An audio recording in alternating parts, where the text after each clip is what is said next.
Welcome. I'm Magnus, and I bring you horror stories to help you relax, or maybe to keep you up at night. Tell us where you're from. Are there spooky forests nearby? If you're a fan of scary stories, subscribe and drop a like. Get cozy, and let's begin. My name is Elijah Blackwood, 32 years old, and I'd spent most of my adult life dreaming of escaping the suffocating grip of city life. 6 months ago, I finally did it. Bought 3 acres of densely wooded land near Boone, North Carolina, deep in the Blue Ridge Mountains. My girlfriend Tessa reluctantly agreed to join my off-grid experiment, though I could tell she was doing it more for me than herself. My childhood friend Marcus helped us build the cabin, staying on as our first house guest before heading back to his engineering job in Charlotte. The cabin turned out better than I'd imagined. 2 bedrooms, a spacious main room with a wood-burning stove, solar panels for minimal electricity, and a natural spring nearby for fresh water. The surrounding forest was so thick that on cloudy days, the tree canopy created an eerie twilight effect even at noon. Local folks at the general store 15 miles down the mountain warned us about winter storms that could leave us stranded for weeks, but I was prepared with preserved food and emergency supplies. What those friendly townspeople didn't mention were the strange stone formations scattered throughout our property, circular arrangements of jagged rocks that looked deliberately placed. Tessa found them unsettling, but I dismissed them as remnants of old property markers or perhaps even Native American structures. Marcus, always the practical one, suggested mapping them to see if they formed any pattern. We never finished that project before he left. Our first month was idyllic, waking to birdsong, foraging for mushrooms and berries, tracking deer through morning mist. I'd never felt more alive, more connected to the natural rhythms of the world. Tessa seemed to be adapting well too, though sometimes I'd catch her staring toward the road that led back to civilization with a wistful look. Night brought unfamiliar sounds, not just owls and coyotes, but sometimes a high-pitched keening that seemed to move around the perimeter of our property. We had sporadic visitors, mostly deliveries of supplies we couldn't produce ourselves, plus an eccentric local named Harlan who lived in a similar setup about 3 miles away. Harlan was in his 60s with a wild gray beard and eyes that never quite seemed to focus on you directly. He brought us venison and told rambling stories about hollow walkers and the hungry dark. Tessa found him disturbing, but I appreciated having a neighbor who understood our lifestyle choice. The disturbing dreams began in our second month. I'd wake up convinced someone had been standing over our bed, watching us sleep. Tessa confessed to having similar nightmares, which was strange enough to make me wonder if something in our diet or water was affecting us. I installed more secure locks on the doors and windows, though I told Tessa it was just to keep out curious wildlife. By the 3rd month, the initial enchantment of our mountain solitude was giving way to something more complex. The forest that had seemed so welcoming now felt watchful. On foggy mornings, the trees became menacing silhouettes, branches reaching like gnarled fingers.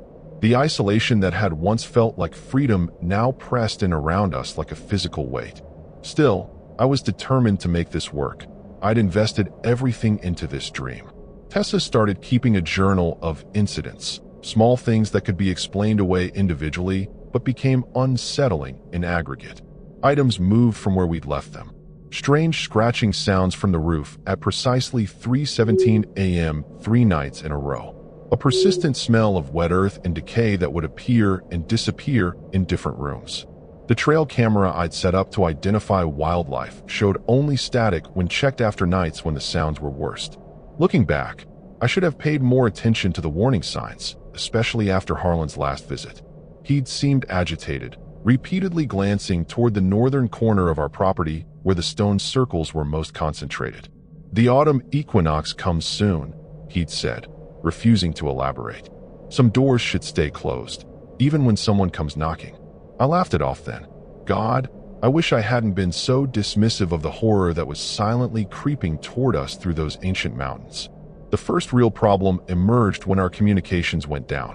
We expected occasional issues with our satellite phone and internet, but one morning everything simply stopped working. No signal, no connection to the outside world. I hiked to the highest point on our property, thinking elevation might help, but nothing changed. The isolation that had once felt freeing now took on a sinister edge. Tessa tried to hide her growing anxiety, but I could see it in the way she startled at every snapping twig, how she'd begun sleeping with a hunting knife under her pillow.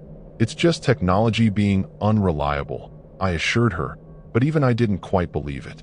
The timing felt deliberate, especially after finding all our emergency backup batteries drained overnight with no explanation.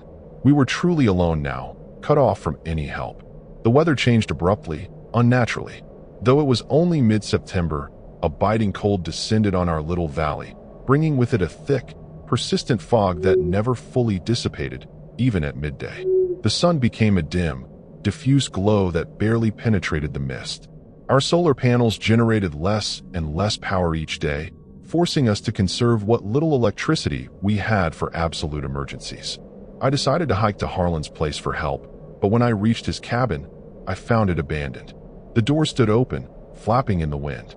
Inside, everything was in perfect order, too perfect, as if he'd meticulously arranged his belongings before vanishing.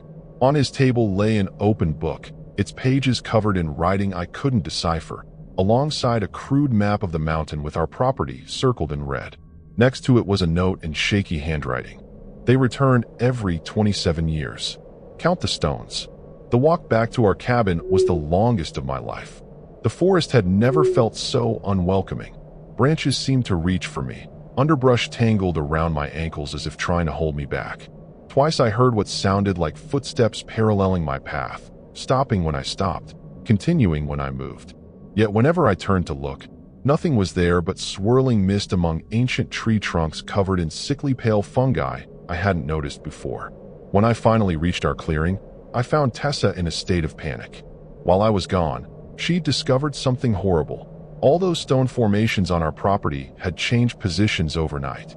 "They moved, Elijah," she insisted, showing me photos on her camera from the day before. "The circles are closing in toward the house." I tried to rationalize it. Maybe she'd photographed different formations, or perhaps the fog had confused her sense of direction. But deep down, a cold fear was taking root. That night, we heard singing, a low, atonal chanting that seemed to come from everywhere and nowhere at once. It reminded me of something Harlan had mentioned about the calling songs of the Hollow folk.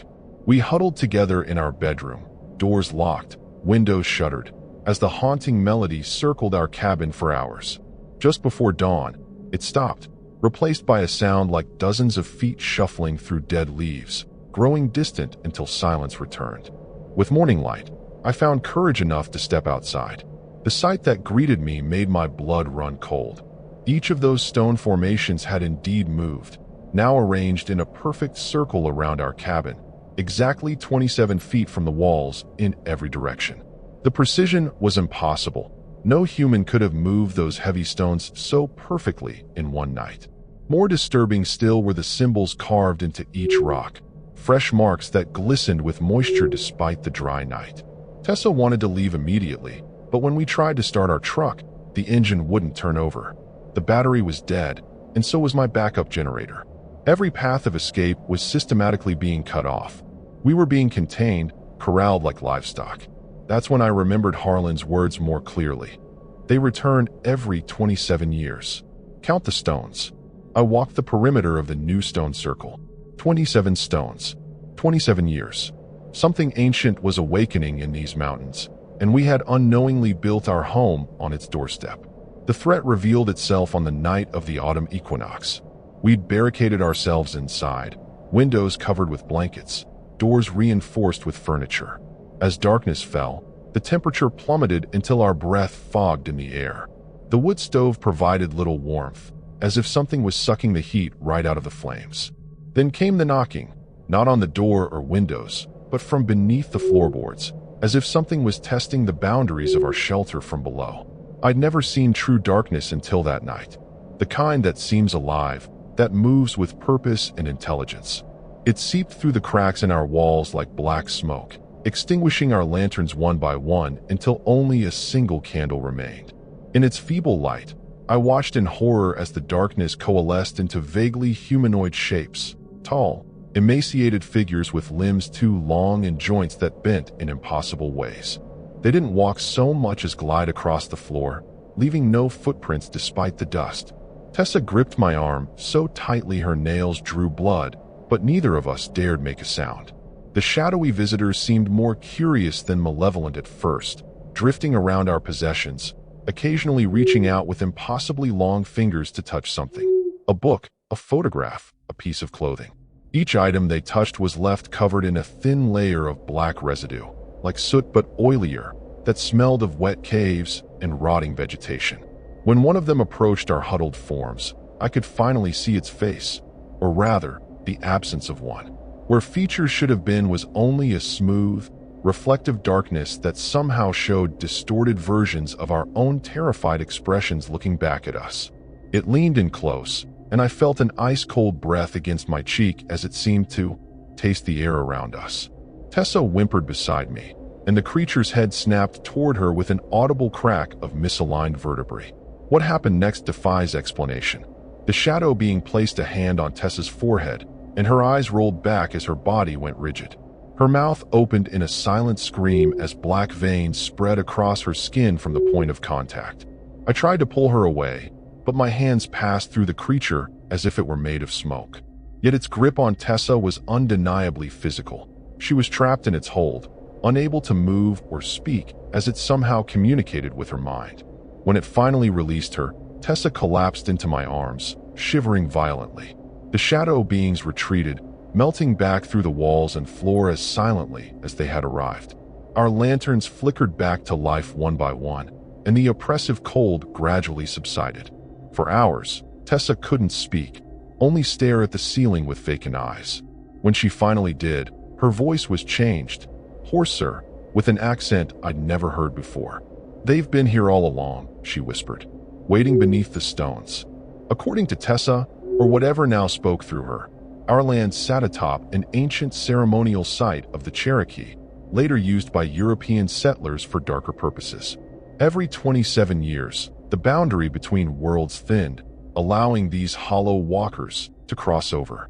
They needed a vessel, a human anchor, to remain in our world beyond their appointed time. Previous inhabitants had provided sacrifices. We were meant to continue the tradition or become the sacrifices ourselves. The most disturbing revelation came with morning light. While examining Tessa, I discovered a small, perfectly circular mark at the base of her skull, a brand of sorts, but one that seemed burned into her skin from within. When touched, it felt ice cold. More alarming was what I found when I stepped outside to check our surroundings.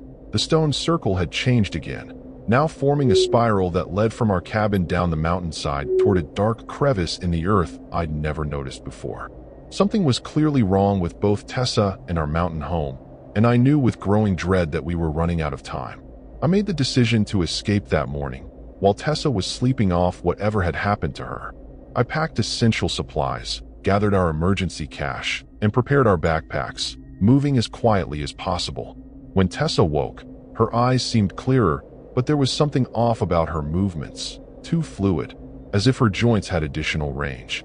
She watched me pack with an expression that alternated between fear and something that looked disturbingly like amusement.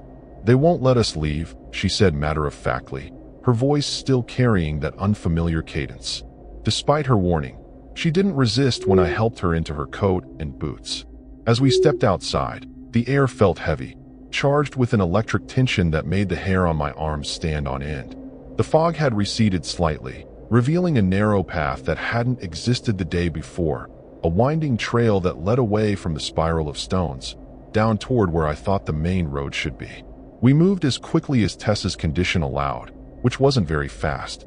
She stumbled frequently, as if relearning how to walk, and kept turning her head at strange angles to look back at the cabin. I noticed with growing unease that despite the cold, she wasn't shivering, and her breath produced no vapor. The mark at the base of her skull had spread, thin black lines extending up into her hairline and down beneath the collar of her coat. About half a mile from our cabin, we encountered the first obstacle. A massive tree had fallen directly across our path, too large to climb over, its circumference too wide to go around without plunging into a steep ravine. What made it truly horrifying was that the tree hadn't simply fallen. It had been deliberately placed. The roots weren't torn from the ground, but cleanly severed, and the positioning was too perfect to be natural. Something with immense strength had moved this ancient oak specifically to block our escape. I helped Tessa navigate a treacherous descent into the ravine and back up the other side, a detour that cost us precious daylight. By the time we regained the path, the sky was darkening again, not with normal twilight, but with an unnatural swiftness that suggested night was being pulled toward us. In the distance, I could hear those same atonal singing voices starting up again, this time seeming to come from all directions at once, as if the mountains themselves were singing. The second barrier was more disturbing, a perfect circle of dead animals arranged across the path. Squirrels, rabbits, birds, even a young deer, all positioned with geometric precision, their unseeing eyes all oriented toward us. None showed any obvious cause of death, and despite the cool temperature, no flies or scavengers had touched them. Tessa laughed when she saw them, a hollow, echoing sound that made me recoil. "A warning," she said. "The next circle will be human." We were nearly at the main road when Tessa suddenly collapsed, her body convulsing violently. Black fluid leaked from her nose and ears as she thrashed against the fallen leaves. I tried to help her, to hold her still, but her strength was inhuman. She threw me off with such force that I slammed against a nearby tree, stars exploding across my vision. When I regained my senses, she was standing over me, her head tilted at an impossible angle, her eyes completely black, reflective like the shadow being's non-faces. "Run," she said, in a voice that was almost her own again. "Run while I can still hold them back." Then her expression contorted into something ancient and malevolent. "No, stay," she said in that other voice. "Stay and join the hollow." Her body seemed to be a battleground between Tessa and whatever had infected her during the visitation. I watched in horror as she fought her own limbs, one hand clawing at her throat while the other tried to reach for me. In that moment of conflict, I made the hardest decision of my life. I ran. I abandoned the woman I loved to whatever was consuming her from within. The sound of her dual-voiced screaming followed me through the forest, one voice begging me to escape, the other cursing me with words no human tongue should be able to pronounce. I ran until my lungs burned and my legs gave out, finally breaking through the tree line onto the blessed asphalt of the main road just as true night fell. A passing trucker found me stumbling down the center line, incoherent with exhaustion and terror. He took me to the nearest hospital despite my wild ramblings about shadow people and moving stones. For 3 days, search parties looked for Tessa, but found no trace of her or even our cabin, just empty forest where our homestead should have been. The local sheriff suggested I'd suffered a breakdown, perhaps carbon monoxide poisoning from a faulty wood stove. Only Harlan's abandoned cabin provided any evidence that my experience had been real, and even that was attributed to an eccentric old man who'd likely moved on without notifying authorities. 6 months have passed since my escape from the mountains. I've relocated to a small apartment in Asheville, trying to rebuild some semblance of a normal life. The official story is that Tessa wandered off during a camping trip and fell victim to the wilderness. Search and rescue found no body, but the case was eventually closed, marked as a tragic accident. Only I know the truth, though even I sometimes question my own memories as the horror of those events grows more distant.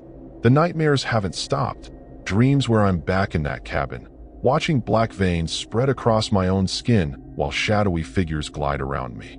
I wake gasping for breath, my sheets soaked with sweat, the room seeming darker than it should be despite the streetlights outside my window. Sometimes I find small stones arranged in circles on my nightstand, though I know I didn't place them there. I've installed cameras, changed locks, even hired a private security company to sweep for intruders. Nothing. I tried researching the history of the area where our cabin stood. The county records office had no documentation of the land purchase I clearly remember making. According to their files, that section of the mountain has been designated as protected wilderness for decades, with no private ownership permitted. My bank statements show no record of the transaction either. It's as if those 3 acres never existed except in my mind. Even Marcus, when I finally tracked him down, had no recollection of helping us build any cabin, insisting we'd lost touch years ago. The most disturbing development came last week, when I received a package with no return address. Inside was Tessa's journal, the very one she'd used to document the strange occurrences at our cabin. The final entry, dated the night of the equinox, was written in handwriting that started as hers but gradually deteriorated into unrecognizable symbols. The last legible sentence read, "They're not trying to get out. They're inviting us in." Tucked between the pages was a Polaroid photograph of me sleeping in my current apartment, taken from directly above my bed. I took the journal to the police, but as the officer flipped through it, the pages appeared completely blank. The photograph showed only an empty bed. When I insisted they were wrong, that the evidence was right in front of them, their expressions shifted from concern to pity. They recommended a psychiatric evaluation, which I refused. On my way out of the station, I caught my reflection in a window. For just a moment, I thought I saw black veins spreading across my neck, up toward my face. Yesterday marked exactly 27 weeks since my escape. I woke to find a perfect circle of small stones on the floor around my bed. When I tried to break the circle, to kick the stones away, they wouldn't move. Each one felt rooted to the spot, immovable as if weighing tons despite their small size. My neighbors reported hearing singing coming from my apartment all night, though I was certain I'd been alone and silent. The building manager came by to investigate and found nothing unusual. To him, there were no stones, no circle, just a troubled tenant making wild claims. Last night, I received a text message from Tessa's phone, which had supposedly been lost with her in the mountains. It contained only geographical coordinates. Against all reason and self-preservation, I looked them up. They marked a location deep in the forest, miles from where I believed our cabin had stood. Attached was a photo of a familiar stone formation, but in the center stood Tessa, her back to the camera, her hair now streaked with white, her posture somehow wrong, as if her spine had been reconfigured. I'm writing this final account as a warning. Tonight marks the spring equinox, the halfway point in the Hollow Walker's cycle. The shadows in my apartment grow longer with each passing hour, stretching in impossible directions, sometimes moving against the light. I've boarded up my windows and doors, but I know it won't help. I made a deadly mistake in thinking I could escape whatever ancient force dwells in those mountains. The truth is, I never left at all. The hollow has been inside me since that night, slowly growing, preparing me for my reunion with Tessa and whatever she has become. The stones have completed their circle. The door is opening, and I'm finally ready to walk through.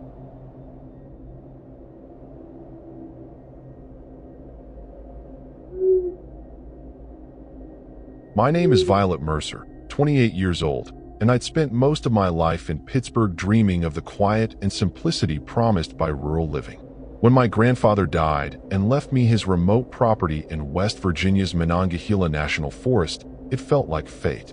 The inheritance included a sturdy two-story farmhouse built in the 1930s, 40 acres of mixed forest and meadow, and enough savings to attempt self-sufficiency. My older sister Naomi, recovering from a bitter divorce, decided to join me.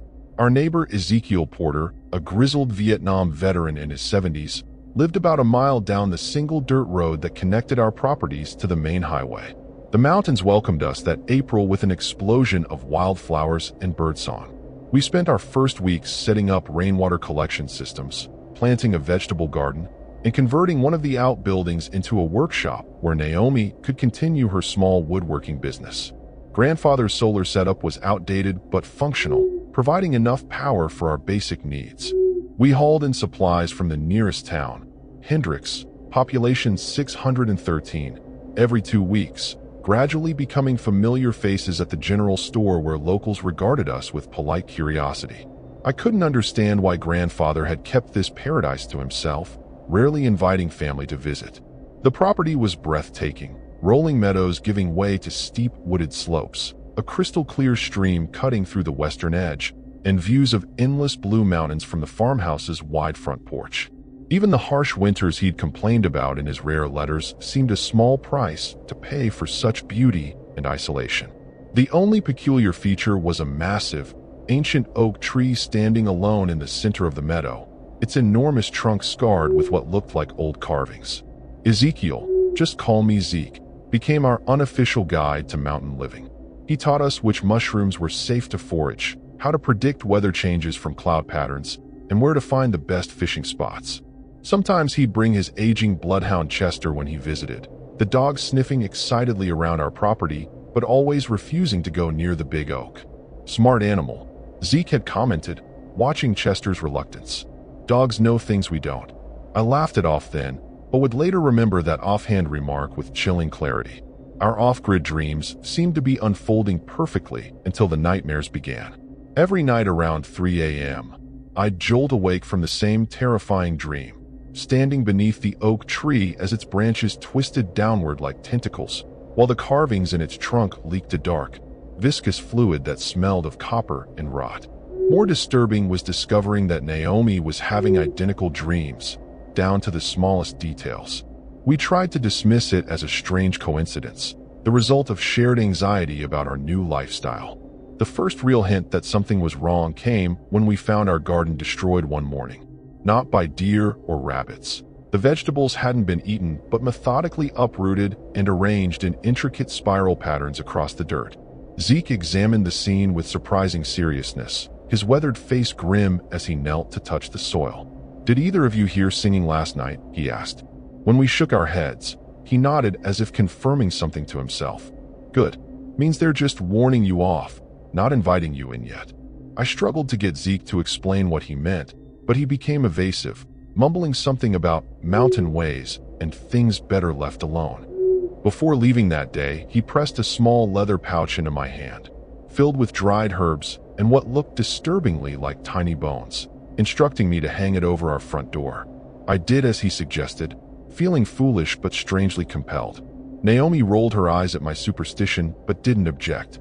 That night, for the first time in weeks, neither of us had the nightmare. Researching our property's history proved difficult.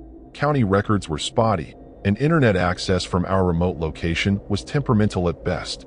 I did discover that the land had changed hands frequently before my grandfather purchased it in the 1970s, with no family keeping it for more than a decade. The locals at the general store grew notably quiet when I asked about previous owners. Eventually, the elderly cashier took me aside. "Some places in these mountains don't take kindly to being claimed," she whispered, her roomy eyes darting nervously. "Your grandpa knew to respect the boundaries. You girls would do well to learn them too." I was beginning to understand why grandfather had kept family away from this place, not to selfishly hoard its beauty, but to protect us from whatever dark secret permeated the idyllic landscape. As spring deepened into summer, I noticed subtle changes in Naomi. She slept more during the day, seemed to sleepwalk at night, and spend hours staring at the big oak from our porch. Once I found her standing beneath it at dawn, barefoot in her nightgown, tracing the strange carvings with her fingertips. When I called her name, she turned with an expression I'd never seen before, distant and somehow ancient, before collapsing into tears, with no memory of how she'd gotten there. The problems multiplied as summer progressed. Our carefully maintained solar system began failing despite no obvious technical issues. Electronics would drain overnight, even when unplugged. The rainwater we collected developed a faint metallic taste that no amount of filtering seemed to remove. Most concerning was Naomi's deteriorating mental state. Her once precise woodworking became erratic, pieces abandoned half-finished, as she spent more time wandering the property or sitting motionless, staring at the oak tree. I made the decision to seek medical help when I found Naomi one morning with her arms covered in self-inflicted scratches that mimicked the patterns carved into the oak's trunk. She fought me violently when I tried to drive her to town, screaming that we couldn't leave, that they wouldn't allow it. I eventually managed to get her into the car, but halfway down the mountain, our engine simply died. No warning lights, no sputtering, just complete power loss. Cell phones showed no signal, leaving us stranded on the narrow dirt road as dusk approached. With no other options, we began the long walk back to the farmhouse. As darkness fell, the familiar forest took on a menacing quality. Shadows seemed to move independently of their sources, and the usual nighttime sounds, insects, owls, the rustle of small animals, were eerily absent. The silence pressed against my ears like physical pressure. Naomi, who had been reluctant and agitated during our attempted trip to town, now walked with purpose, occasionally murmuring to herself in what sounded like a language I'd never heard her speak. We were about half a mile from home when I first heard the singing, a low, hypnotic humming that seemed to come from the earth itself. Naomi stopped walking, her head tilting as if listening intently. then smiled with disturbing serenity. "They're calling," she whispered. "Can't you hear how beautiful it is?" I couldn't deny hearing something, but to my ears, it was discordant and wrong, raising goosebumps along my arms. Before I could respond, Naomi bolted into the darkness between the trees, moving with impossible sureness through the pitch-black forest. By the time I stumbled back to the farmhouse, exhausted and terrified, I found Naomi sitting calmly at the kitchen table, drinking tea as if nothing had happened. More disturbing was the mud caking her bare feet and the fresh scratches on her arms, these ones forming complete symbols that matched specific carvings on the oak. When questioned, she had no memory of running off or how she'd beaten me home. "I've been here all along," she insisted, her eyes never quite meeting mine. "You're the one who wandered off, Vi? You've been acting strange lately." That night, I barricaded myself in my bedroom, no longer trusting my sister. Through the thin walls, I could hear her moving around her room, that same foreign-sounding murmuring continuing for hours. Around midnight, her noises stopped. Cautiously, I peered through my window and saw her walking purposefully toward the oak tree, now illuminated by an unnaturally bright full moon. What followed haunts me still. Naomi knelt before the tree, arms outstretched, as the ground around its massive roots began to shift and bubble like boiling liquid. The next morning brought another shock. Zeke arrived at our door looking haggard and frightened, his normally confident demeanor shattered. "It's happening faster than I thought," he said, pushing past me into the house, his eyes darting nervously. He pulled out an ancient, leather-bound journal and spread it on our kitchen table. Inside were detailed accounts dating back to the 1800s, documenting a cycle of disturbing events centered around the oak tree. According to the journal, the tree wasn't just a tree. It was a marker, a living door to something beneath the mountain. Zeke explained that every 50 years, the door began to open, seeking human vessels to complete the process.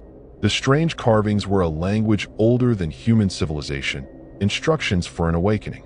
Previous owners had either fled or become taken, their minds gradually replaced by something else that used their bodies to perform the necessary rituals. My grandfather had known about the cycle and deliberately stayed away during the dangerous years, returning only when the door was dormant. By inheriting the property during an awakening year, we had unknowingly volunteered as potential vessels. The most disturbing revelation came when Zeke showed me a series of daguerreotypes and photographs from different eras, each showing a person standing beside the oak tree. Though the clothing and image quality changed with the decades, the expression on each subject's face was identical, the same distant, ancient look I'd seen on Naomi's face that dawned beneath the tree. The final photograph, dated 1973, showed a young woman with a shocking resemblance to both Naomi and me. "Your grandfather's sister," Zeke confirmed grimly. "She disappeared that summer. That's when he learned the truth about this place. I decided then that we needed to leave immediately, consequences be damned." Zeke warned that it wouldn't be so simple. Those chosen by the oak couldn't be taken from the property by force once the connection was established. He'd seen previous owners try to remove affected family members, only to have them become violently ill beyond the property line, sometimes dying in convulsions. Our only hope was a purification ritual described in the journal's final pages, performed during the dark of the moon, still 3 days away. The threat revealed itself fully that evening. I'd been watching Naomi carefully all day, noting how she hummed that strange melody under her breath and kept finding excuses to go outside near the oak. I pretended to fall asleep early, then quietly followed when she inevitably slipped out of the house around midnight. The night was unusually warm and still, the air heavy with the scent of decaying vegetation, though the garden was flourishing. Something unnatural was seeping into our world around that ancient tree. What I witnessed froze my blood. Naomi stood before the oak, but she wasn't alone. Gathered in a semicircle behind her were 7 figures, humanoid but wrong in fundamental ways. They were tall and thin, their limbs too long and jointed in too many places. Though they appeared solid, they seemed to waver slightly, like heat mirages on summer asphalt. Their faces were the most horrifying aspect, not featureless, but constantly shifting, as if different faces were cycling beneath their skin, dozens of identities trapped in each form. I recognized some of those fleeting faces from Zeke's photographs, previous vessels, who had disappeared over the decades. As I watched in horror, the figures began a synchronized movement around my sister, their impossibly long fingers tracing patterns in the air that left faint luminous trails. The oak's bark rippled like water, the carvings glowing with a sickly green light that pulsed in rhythm with their movements. Naomi's body tensed, her back arching unnaturally as her feet left the ground, suspended inches above the soil. The ancient tree's massive trunk began to split down the middle, not breaking, but opening like a doorway. Beyond it was not the expected other side of the meadow, but a writhing darkness deeper than the night sky, punctuated by what looked disturbingly like stars arranged in unfamiliar constellations. A wind that couldn't be natural emerged from this opening, carrying whispers in that same language Naomi had been speaking. I could almost understand it, promises of knowledge, of power, of becoming something greater than human. My paralysis broke when one of the figures turned toward my hiding place, its cycling faces stopping briefly on what looked horribly like my grandfather's features, twisted in a silent scream. I ran back to the farmhouse, hands shaking so badly I could barely secure the locks. I called Zeke's number repeatedly, finally getting through near dawn. His voice was grim when I described what I'd seen. "It's further along than I feared," he said. "We can't wait for the dark moon. Meet me at the general store in town at noon. Don't tell your sister." Getting away from Naomi proved easier than expected. She seemed lethargic in the morning light, sleeping until nearly 11. I left a note saying I was making a supply run and drove our backup vehicle, an old ATV, down the mountain. The general store was unusually busy when I arrived, locals gathering in hushed conversations that stopped when I entered. The elderly cashier, Martha, I'd learned her name was, gestured me to the back room, where Zeke waited with 3 other older residents, all bearing the weathered look of lifelong mountaineers. "We're the guardians," Martha explained without preamble. "Every generation, a few of us learn the old ways to keep the door from opening fully." On the table between us lay an assortment of items, jars of liquid, bundles of herbs, what looked disturbingly like human teeth, and an ancient iron knife with symbols matching those on the oak carved into its blade. According to their tradition, the entities beyond the door, they called them the Hollow Ones, could only fully enter our world through human vessels who invited them in. The ritual required blood freely given by a blood relative at the moment of possession. The horrifying truth dawned on me. I would have to cut my own sister with that ritual blade at the exact moment she was being possessed, neither too early nor too late. The timing had to be perfect, after the Hollow One had begun to enter her body, but before it could fully settle in. The blood would reject the intrusion, severing the connection. However, Martha warned gravely, the ritual had failed more often than it had succeeded over the centuries. When it failed, both vessel and relative were typically claimed, doubling the Hollow One's foothold in our world. Armed with the ritual supplies and desperate determination, I returned to the farmhouse to find Naomi gone, a trail of discarded clothing leading from the porch straight to the oak tree. The sun was setting, casting long shadows that all seemed to point toward that ancient sentinel. I knew with sickening certainty what night would bring. The final ritual, the complete opening of the door, my sister's permanent possession. The air felt charged, like the moments before a devastating storm, and that low, hypnotic singing had begun again, vibrating through the ground beneath my feet. I made my preparations according to Martha's instructions, bathing in water infused with specific herbs, marking my skin with protective symbols using a paste made from forest clay and my own blood, memorizing the words I would need to speak at the crucial moment. As darkness fell, I took up position at the edge of the meadow, the ritual knife cold against my skin where I'd strapped it to my forearm. The oak tree stood silhouetted against the darkening sky, its enormous branches seeming to reach toward the emerging stars with hungry anticipation. Something was clearly wrong with both the land and my sister, and I knew with growing dread that I had only one chance to stop the horror unfolding before me. I didn't have to wait long for the nightmare to begin. As true darkness settled over the mountains, an unnatural fog rolled across our meadow, glowing faintly from within. Through this luminous mist, I could make out Naomi's silhouette approaching the oak tree, her movements fluid yet wrong, as if her joints worked differently now. Behind her, materializing from the thickening fog, came those 7 elongated figures, their bodies seeming more solid than before, more present in our reality. The escape plan I'd formulated with Zeke and the others now seemed woefully inadequate against the ancient power gathering before me. Still, I clutched the ritual knife and began moving slowly around the perimeter of the meadow, using the fog as cover. My goal was to reach the far side of the oak, where Martha had indicated a weak point would form in the protective circle during the transition. The Hollow Ones were strongest when focused on their ritual, but also most vulnerable to interruption at precisely the right moment. As I crept closer, I could see that Naomi was no longer fully my sister. Her eyes had become bottomless voids reflecting those alien stars visible through the opening trunk. Her skin had a translucent quality, black veins visible beneath the surface, pulsing in time with the oak's glowing symbols. Most disturbing was her voice. When she began to chant, it resonated with multiple tones simultaneously, as if many voices were using her vocal cords at once. The words themselves seemed to distort the air around her, reality rippling with each syllable. The ritual reached a crescendo as the oak's opening widened further, now large enough for a human to step through. Beyond it, I could see suggestions of a vast landscape, not darkness as I'd first thought, but a place of twisted geography under an impossible sky.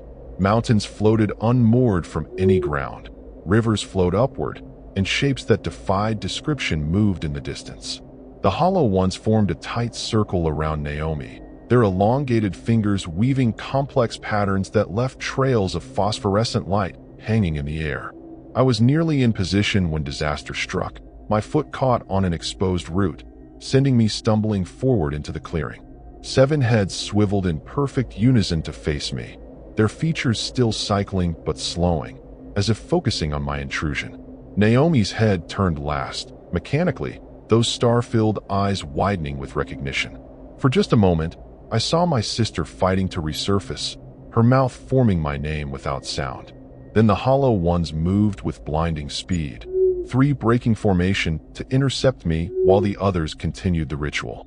The protective symbols on my skin burned like fire when the first Hollow One reached for me, its touch leaving frost-like patterns where its fingers passed near but couldn't quite connect.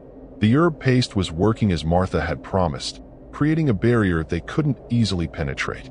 I slashed outward with the ritual knife, not expecting it to harm them, but hoping to slow their advance. To my shock, the blade passed through their shifting forms with tangible resistance, leaving wounds that leaked not blood but a glittering substance like liquid starlight.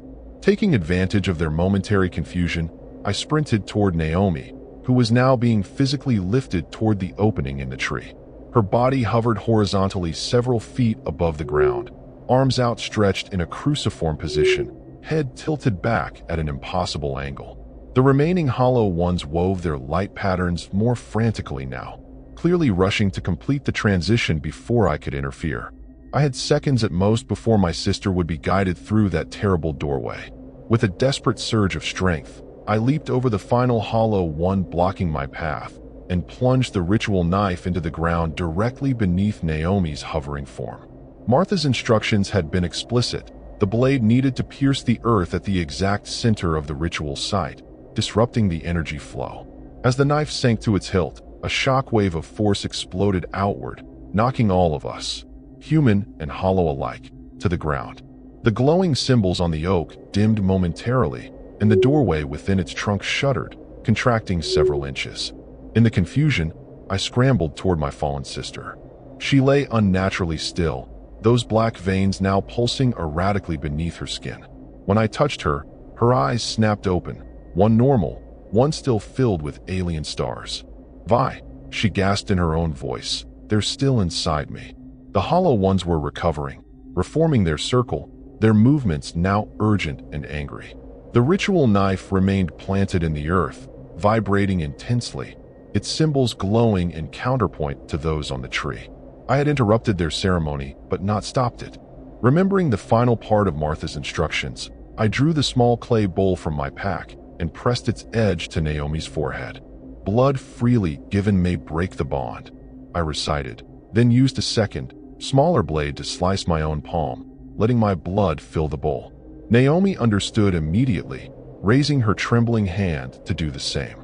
As our blood mingled in the bowl, I continued the incantation Martha had taught me, ancient words that felt like stones in my mouth, heavy with meaning I couldn't fully comprehend. The hollow ones shrieked, a sound like metal tearing and glass shattering simultaneously.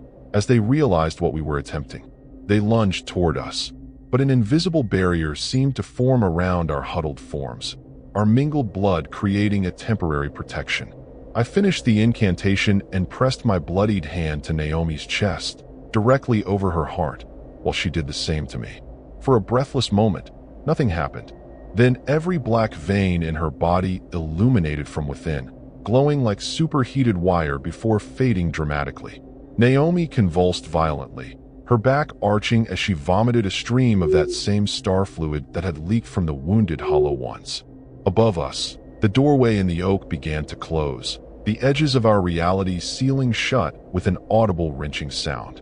The hollow ones didn't retreat, but began to lose cohesion, their forms growing transparent, those cycling faces accelerating until they were just blurs. As the door sealed completely, they seemed to be forcibly pulled back toward the tree, their elongated limbs stretching further until they simply unraveled like smoke and wind. I held my sister's trembling body as the meadow returned to normal darkness, the unnatural fog dissipating. The oak stood whole again, its bark bearing no sign of the doorway that had opened within it, though the ancient carvings remained. Naomi breathed raggedly against my shoulder, occasionally spitting up small amounts of that glittering fluid, each occurrence leaving her more fully herself. By dawn, her eyes had returned to normal, the black veins completely gone from her skin. We had escaped, barely, but the victory felt temporary, incomplete. When Zeke's truck came bouncing up our driveway that morning, Martha beside him in the passenger seat, their expressions confirmed my fears. "You closed it this time," Martha said without preamble, her roomy eyes fixed on the oak tree visible from our porch. "But it'll try again. That's why no family keeps this land for long. It remembers you now, both of you. It'll call you back if you stay in these mountains." Zeke nodded grimly, adding, "Your grandfather knew. Why do you think he never came back here himself? Just paid taxes on empty land all those years." Our escape from the mountains happened quickly. Within 3 days, we had packed essential belongings, listed the property for sale at a ridiculously low price, and loaded everything into a rented moving truck. Naomi remained weak, sleeping most of the time, occasionally waking with tears streaming down her face from nightmares she refused to describe. The black veins had disappeared, but she still vomited small amounts of that starry fluid every few hours, each episode leaving her more lucid but physically drained. The decision to burn the farmhouse was Zeke's suggestion, endorsed strongly by Martha and the other guardians. "Salt the earth too," she had instructed, pressing a bag of specially prepared crystals into my hands. "Not regular salt. This is blessed with the blood of 7 generations of guardians. Spread it in a spiral pattern starting from the oak and moving outward." I understood their caution.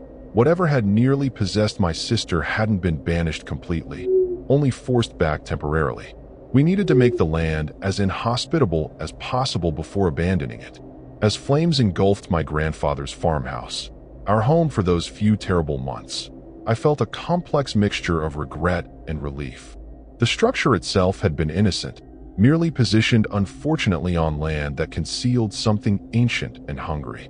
Watching the roof collapse in a shower of sparks, I wondered how many other families had stood as we did now, watching their dreams burn while nursing wounds both physical and psychological from encounters with the hollow ones. Naomi insisted on being present for the ritual salting despite her weakened condition. Supporting her with one arm, I used my free hand to scatter the crystalline mixture in the precise pattern Martha had described. As the salt touched the earth, it sizzled and dissolved, leaving faint phosphorescent trails that mirrored the light patterns the hollow ones had woven.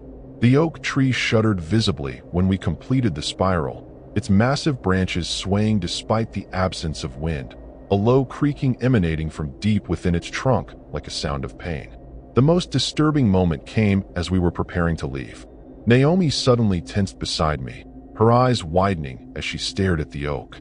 Following her gaze, I saw what appeared to be handprints forming on the trunk, dozens of them, pressing outward as if beings trapped inside were trying to break through. The carvings glowed briefly, and that same hypnotic singing began to rise from the ground beneath our feet. "They're trying one last time," Naomi whispered, her voice shaking. "They're offering to share what they showed me, knowledge from before humans, Vi. It's beautiful and terrible." For a terrifying moment, I felt Naomi lean toward the tree, drawn by whatever silent promise it was making. I tightened my grip on her arm, prepared to physically drag her to the truck if necessary. But then she straightened, her expression hardening with resolve.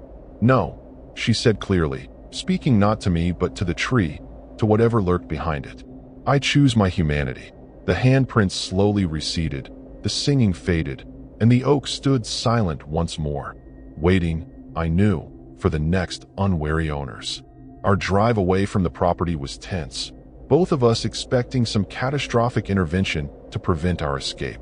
According to Zeke's journal, previous families had experienced everything from sudden rock slides blocking roads to vehicles inexplicably failing at property boundaries. When we reached the main highway without incident, I nearly wept with relief. Naomi remained silent, staring back at the receding mountains with an unreadable expression. Only when we crossed the state line into Pennsylvania did she finally speak. "They're still with me," she said softly. "Not inside, but connected. I can feel them searching, calling. It'll never completely end." The deadly mistake revealed itself 6 months later. We had relocated to Columbus, Ohio, far enough from the Appalachians to feel safe, but close enough to Zeke and Martha should we need their guidance again.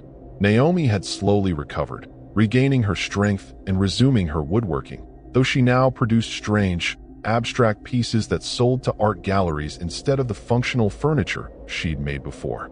We never discussed the hollow ones or the oak tree, treating the experience like a shared nightmare better left unexamined.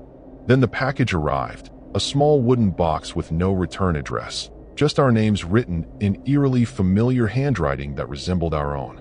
Inside lay a chunk of bark, unmistakably from the oak tree, its surface covered in those same ancient carvings, now dormant but still faintly visible.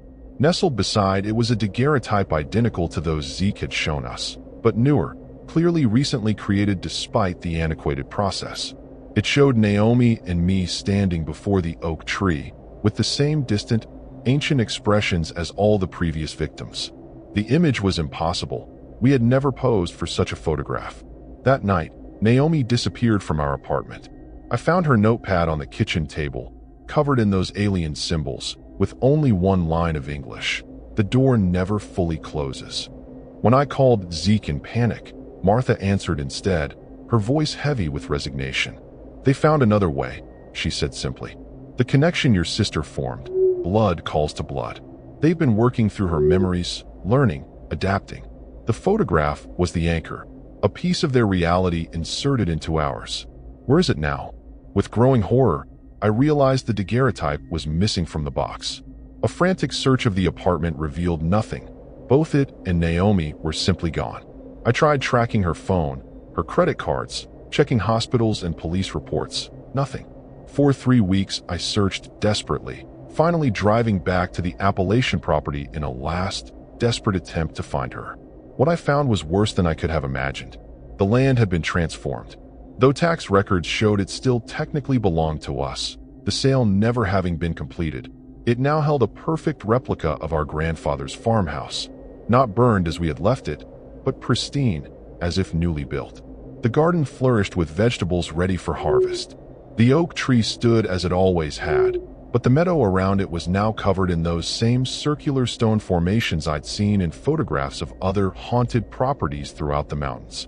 Most chilling of all was the daguerreotype displayed prominently on the mantelpiece inside. Naomi and I before the oak, now joined by 7 other figures whose faces I recognized from Zeke's historical records. I'm writing this final account as both warning and confession. I've been living in the rebuilt farmhouse for 2 months now, searching for any trace of my sister. Sometimes at night, I hear her voice carried on the wind, reciting those alien words. The oak's doorway remains closed to my eyes, but I know it has found another way to open, not a physical passage, but something more insidious, a gradual thinning of reality centered on this property. The Hollow Ones are patient. They've been working for centuries to establish their presence here. The tragedy of our story isn't just what happened to Naomi, but the cruel truth I've uncovered. We were never random victims. My grandfather didn't inherit this land by chance, nor did I. The Hollow Ones have been cultivating our bloodline for generations, creating perfect vessels.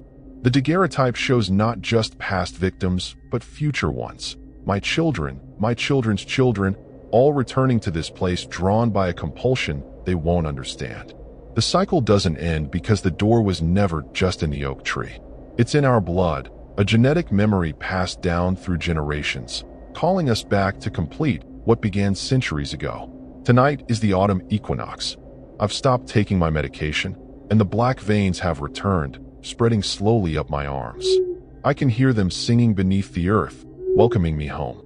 I should run, should call Zeke and Martha for help, but I won't. Some part of me, perhaps not entirely human anymore, wants to see what lies beyond the door, wants to understand what my sister has become. The Hollow Ones promise reunion, transformation rather than destruction. As I write these final words, I can see handprints forming on my window, pressing inward this time. Among them, one set of smaller prints that I recognize as Naomi's. She's coming to bring me through, to complete our family tragedy.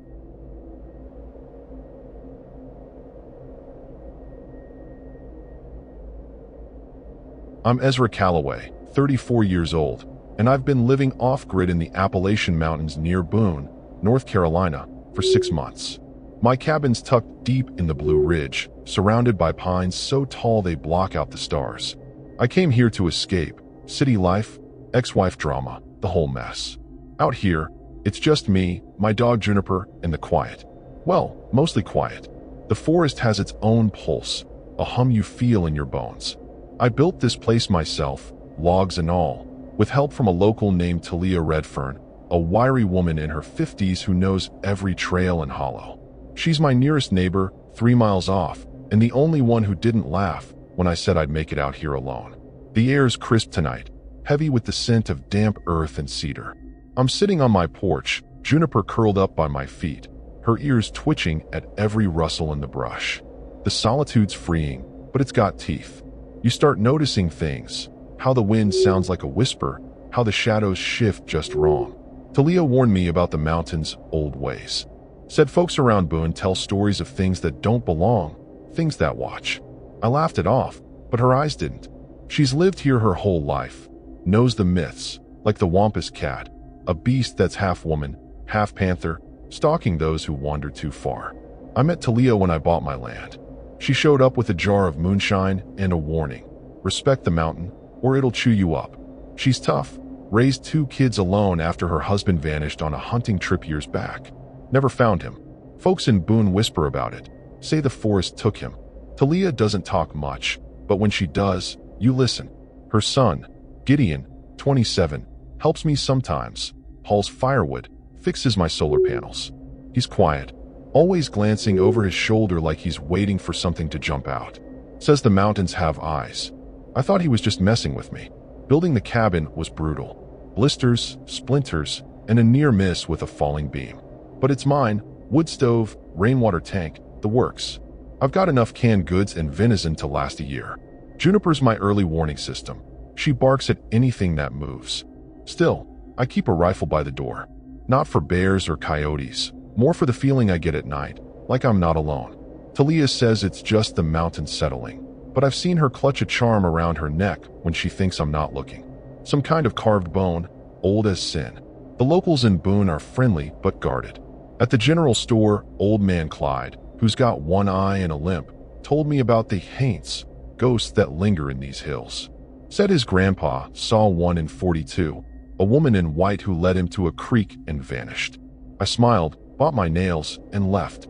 But driving back, I kept glancing in the rear view, half expecting to see something. It's stupid, right?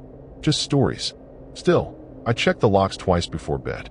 Juniper sleeps close, her warmth the only thing keeping the dark from feeling too big. I've got a routine now. Chop wood, check the traps, boil water. It's simple, but it grounds me. Gideon came by last week, helped me patch a leak in the roof. He was twitchy, kept muttering about a bad feeling.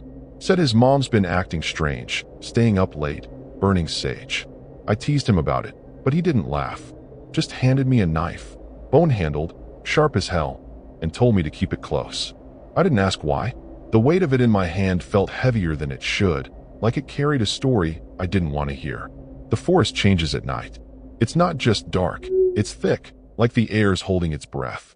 I've started noticing marks on the trees near my cabin, deep scratches that weren't there before. Could be a bear, but they're too even, too deliberate. I showed Talia yesterday, and her face went tight. She didn't say much, just told me to stay out of the hollow past my creek. Said it's no place for the living. I laughed, but it came out hollow. Juniper's been whining at night, staring at the door. I tell myself it's nothing, but my gut's twisting. I keep busy to shake the unease. Today, I hiked to the ridge to check my solar setup. The view's unreal, miles of green rolling out like a sea. But on the way back, I found a pile of bones, small, picked clean. Not a deer, not a rabbit, something else. I don't know why, but I buried them. Felt wrong to leave them out. When I told Gideon, he went pale, said his dad used to find bones like that before he disappeared. He didn't stay long after that. Just left me with a warning. Don't follow the lights if I see them in the woods. Tonight, I'm writing this by lantern light, Juniper's head in my lap. The forest's quiet, but it's the kind of quiet that feels like it's waiting. I keep thinking about Talia's charm, Gideon's knife, those damn scratches. I'm not scared. Not yet, but there's a weight in my chest, like the mountains watching me back. I tell myself it's just me, the isolation playing tricks. But as I lock the door and check the rifle, I can't shake the feeling that something's already here, just out of sight. Morning hits like a slap, the kind of cold that seeps into your bones. Juniper's pacing by the door, hackles up, growling at nothing. I let her out, but she won't go far. Just circles the cabin, sniffing the ground. The scratches on the trees are deeper today, like something's been at them again. I grab Gideon's knife and trace one with my finger. It's too clean for claws, too precise. My stomach knots up. I tell myself it's just some local kids messing around, but Boone's 10 miles away, and no one hikes this far. I decide to set up a trail cam by the creek, maybe catch whatever's doing this. Talia's warning about the hollow sticks in my head, but I shake it off. I'm not buying into ghost stories yet. Chopping wood helps clear my mind, but the axe feels heavier today. I'm halfway through a log when I notice the silence. No birds, no wind, just dead air. Juniper freezes, staring at the tree line. I follow her gaze and spot something. A flicker of movement, too quick to pin down. My heart kicks up, but I don't call out. Instead, I grab the rifle and walk toward the creek, Juniper at my heels. The trail cam's a cheap one, but it'll do. I set it up, hands shaky, and head back. The whole way, I feel eyes on me, like the forest's holding a grudge. I laugh it off, nerves, right? But it's a weak laugh. Back at the cabin, I find my water tank's low. Weird, since I filled it 2 days ago. I check for leaks, but the tank's fine. No cracks, no drips. It's like something drained it. I haul buckets from the creek, cursing under my breath. The water's murky today, flecked with bits of what looks like ash. I boil it twice, just to be safe. Talia's voice echoes in my head. Respect the mountain. I'm starting to think she wasn't talking about littering. I decide to hike to her place tomorrow. Ask about the scratches, the bones. Maybe she knows something she didn't say. Gideon stops by unannounced, his truck rattling up the dirt path. He's got a weird energy, fidgety, eyes darting to the woods. Says he's checking on me, but I catch him glancing at the knife on my belt. I ask about the scratches, and he clams up, just mutters about old things that don't like being disturbed. He helps me stack firewood, but keeps stopping, like he's listening for something. Before he leaves, he hands me a bag of salt, says to sprinkle it around the cabin. I laugh, but he's dead serious. It's not for you, he says. It's for what's out there. I don't ask what. Night falls, and the cabin feels smaller, like the walls are closing in. Juniper's restless, whining at the windows. I check the trail cam footage on my laptop. Nothing but static, which is disturbing as hell. The cam's brand new, battery's full. I try not to overthink it, but my mind's spinning. I sprinkle some of Gideon's salt by the door, feeling like an idiot. Then I hear it, a low hum, not quite human, coming from the hollow. Juniper barks, and I shush her, heart pounding. I grab the rifle, but I don't open the door. Whatever's out there, I'm not ready to meet it. I stay up late, lantern flickering, writing down what's happened. The hum's gone, but the air feels wrong, heavy with a smell like wet iron. I check the locks again, then notice something on the porch, a small, woven figure made of twigs, sitting by the steps. It's crude, like a kid's craft, but the sight of it makes my skin crawl. I don't touch it. Instead, I shove a chair against the door and sit with the rifle across my lap. Juniper's pressed against me, trembling. I tell her it's fine, but I'm lying. This isn't just nerves anymore. The next morning, I'm exhausted but wired. The twig figure's gone, like it was never there. I check the ground. No tracks, no sign. I decide to hike to Talia's, get answers. The trail's familiar, but today it feels off, like the trees are leaning closer. Halfway there, I find another pile of bones, fresh this time, blood still wet. My gut screams to turn back, but I need to know what's going on. Juniper stays close, her tail low. I grip the knife tighter, wishing I'd brought the rifle. The forest's too quiet again, and it's scaring me. Talia's cabin is a sturdy log setup, smoke curling from the chimney. She's outside, splitting wood, but her face goes pale when she sees me. I tell her about the scratches, the bones, the figure. She doesn't laugh, just grabs her charm and mutters something in a language I don't know. Says I've stirred something up, something old. She won't say what, just tells me to stay out of the hollow and keep Juniper inside at night. Her eyes are sharp, scared. She hands me a jar of something, herbs, maybe, and says to burn it if things get bad. I don't ask what that means. On the hike back, the forest feels alive, watching. I keep the knife out, blade catching the dim light. Juniper's growling low, her eyes fixed on the hollow. I don't look, don't want to. But as I near the cabin, I see it, a shadow, tall and wrong, slipping between the trees. It's gone before I can blink, but my heart's in my throat. The horror of it hits me, not just fear, but something deeper, like the mountain's alive and it's pissed. I lock the door behind me, but I know it's not enough. Something's coming, and I'm not ready. I'm back in the cabin, door barred, Juniper pressed against my leg. The shadow I saw in the woods keeps replaying in my head. Too tall, too thin, not human. My hands shake as I light Talia's herbs in a tin bowl. The smoke smells like sage and something sour, curling thick and stinging my eyes. Juniper's whining, her nose buried under her paws. Outside, the forest's gone dead silent again, but it's not peaceful. It's like the air's holding its breath, waiting to scream. I clutch Gideon's knife, its bone handle slick with sweat. The rifle's by the door, but it feels useless against whatever's out there. This isn't a bear or a prank. This is something else, something disturbing that's got my gut in knots. I check the trail cam again, hoping for answers. The footage is still static, but now there's a glitch, a split-second frame of something blurred, like a face, too close to the lens. My heart slams against my ribs. I slam the laptop shut, telling myself it's a glitch, but I know better. I sprinkle more of Gideon's salt around the windows, whispering apologies to the mountain like Talia said. It feels stupid, but I'm desperate. The herbs burn low, and the cabin fills with their bitter haze. Juniper's growling now, eyes locked on the window. I don't look. I can't. But I feel it. Something's outside, and it's not just watching anymore. I try to distract myself, cleaning the rifle, checking the locks. But then I hear it, a low, guttural moan from the hollow, like a voice trying to form words but failing. It's not human, not animal, just wrong. Juniper barks, sharp and frantic, and I grab her collar to keep her close. The moan stops, replaced by a scratching sound, slow and deliberate, right outside the door. My blood runs cold. I yell, "Who's there?" But my voice cracks and no one answers. The scratching pauses, then starts again, louder, like it's carving into the wood. I don't dare open the door. The horror of it sinking in. This isn't a story anymore. I force myself to move, grabbing a flashlight to check the windows. The beam shakes as I sweep it outside. Nothing, just trees and darkness. But then the light catches something. Eyes, reflective, too high off the ground, staring back. They blink and vanish. I stumble back, dropping the flashlight. Juniper's barking so hard she's shaking. I scoop her up and back away from the window, heart pounding like a drum. The scratching stops, but now there's a new sound, a faint, rhythmic tapping, like fingers on glass. It's coming from every window, circling the cabin. I'm trapped, and whatever's out there knows it.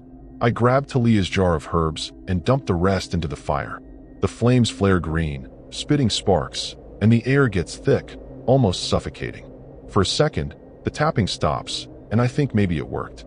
But then the whole cabin shakes, just once, like something massive slammed into it. Juniper yelps, and I drop to the floor, clutching her. The rifle's across the room, out of reach. I crawl toward it, whispering to myself to stay calm, but my mind's screaming. This isn't just scary, it's wrong, like the mountains turned against me. I don't know what I did, but it's personal now. I reach the rifle and huddle by the wood stove, its heat the only comfort. The tapping starts again, faster, more insistent. I think of Talia's stories, the Wampus cat, the spirits of folks who never left these hills. Her husband's face flashes in my mind. Did he face this too? I try calling her, but my phone's dead, even though it was charged an hour ago. The lantern flickers, casting shadows that twist into shapes I don't want to name. I grip the rifle tighter, but my hands are slick. The tapping's louder now, joined by that moan again, closer, like it's right outside the walls. I decide to make a stand. I drag the table to block the door, piling chairs on top. It's flimsy, but it's something. Juniper's quiet now, trembling against me. I whisper to her, promising we'll be okay, but I don't believe it. The air's heavy, like it's pressing down on me. Then I see it. A shadow moving across the window, slow and deliberate, too big to be human. It pauses, like it's looking in. My breath catches, and I aim the rifle, finger on the trigger. The shadow lingers, then melts away. But the tapping doesn't stop. It's mocking me now. I'm sweating despite the cold, my mind racing for a plan. Talia's 3 miles away, too far to run in the dark, especially with whatever's out there. I think about Gideon, his warnings, the way he looked at the woods like they were alive. Did he know this was coming?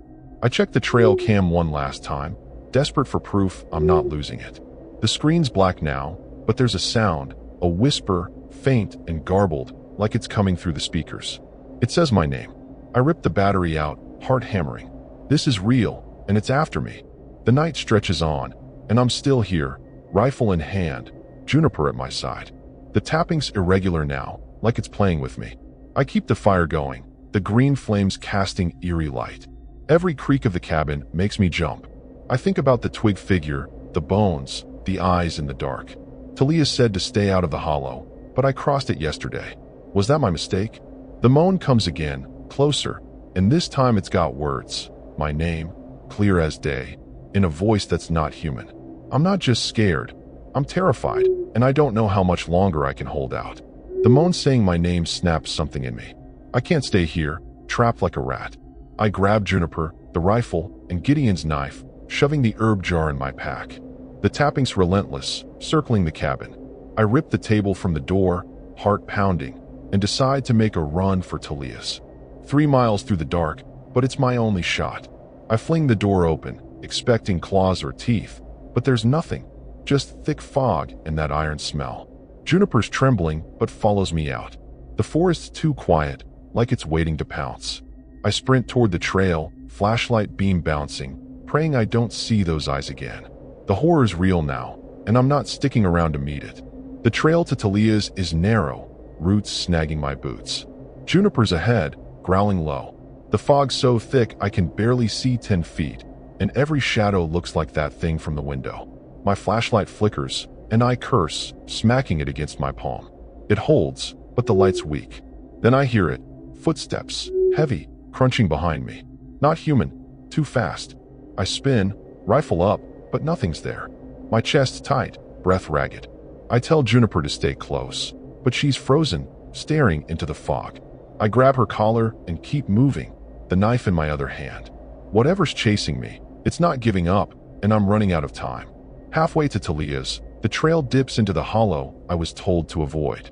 I hesitate, Talia's warning screaming in my head, but the footsteps are closer now, and the moment's back, my name slithering through the trees. I plunge into the hollow, the air turning cold, like stepping into a freezer. The fog's thicker here, swirling like it's alive. I trip over something, another pile of bones, human-sized this time. My stomach lurches, but I keep running, Juniper whining beside me.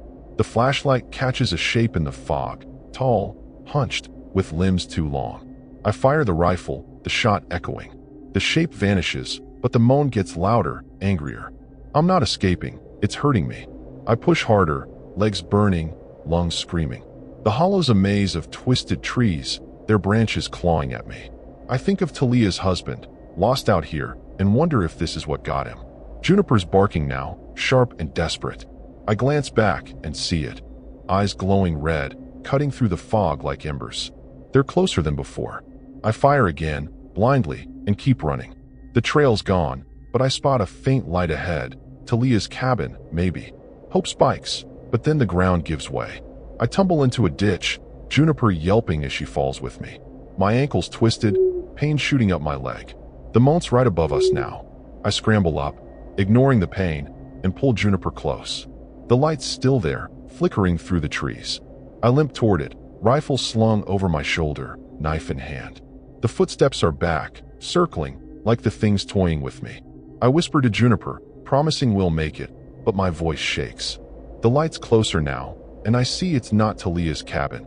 It's a lantern, hanging from a tree, swaying like someone just left it. My gut screams trap, but I've got no choice. The moat's behind me, the eyes closing in. I grab the lantern, its heat scorching my hand, and keep moving. The forest feels alive, branches snapping like they're reaching for me. The lantern's light shows a path I don't recognize, narrow and overgrown. I follow it, no other options. Juniper's limping too, blood on her paw. Guilt hits me hard. She doesn't deserve this. The moan shifts, turning into a laugh, low and guttural, like it's enjoying this. I think of the Wampus cat, the stories of a cursed woman haunting these hills. Is that what's after me? I shake the thought off and focus on the path. The lantern flickers, and for a second, I see words carved into a tree. Ezra, stay. My blood freezes. How does it know my name? I drop the lantern, and it shatters, plunging us into darkness. I fumble for the flashlight, but it's dead now. Juniper's growling, teeth bared. The footsteps stop, replaced by a heavy breathing, too close. I swing the knife wildly, hitting nothing. The air's thick with that iron smell, and I feel it. Something brushing my neck, cold and wet. I scream, stumbling forward, dragging Juniper. The path opens to a clearing, and I see Talia's cabin, smoke rising from the chimney. Relief floods me, but it's short-lived. The breathing's right behind me, and the clearing feels wrong, like it's not real. I bang on Talia's door, yelling her name, but no one answers. The door's unlocked, and I stumble inside. Inside, the cabin's dark, the fire dead. Talia's nowhere, but her charm's on the table, snapped in half. My heart sinks. Juniper's hackles are up, staring at the back door. The breathing's outside now, circling the cabin. I lock the door, but it feels pointless. The windows rattle, and that laugh comes again, louder, like it's inside the walls. I grab a poker from the fireplace, clutching it with the knife. Juniper's pressed against me, shaking. I whisper apologies, knowing we're not safe. The horror's not just outside. It's here, in the air, in the way the shadows move. I don't know if Talia's alive, but I'm not waiting to find out. I decide to make a final push. There's a truck in Talia's yard, Gideon's, maybe. If I can get to it, I can drive to Boone, get help.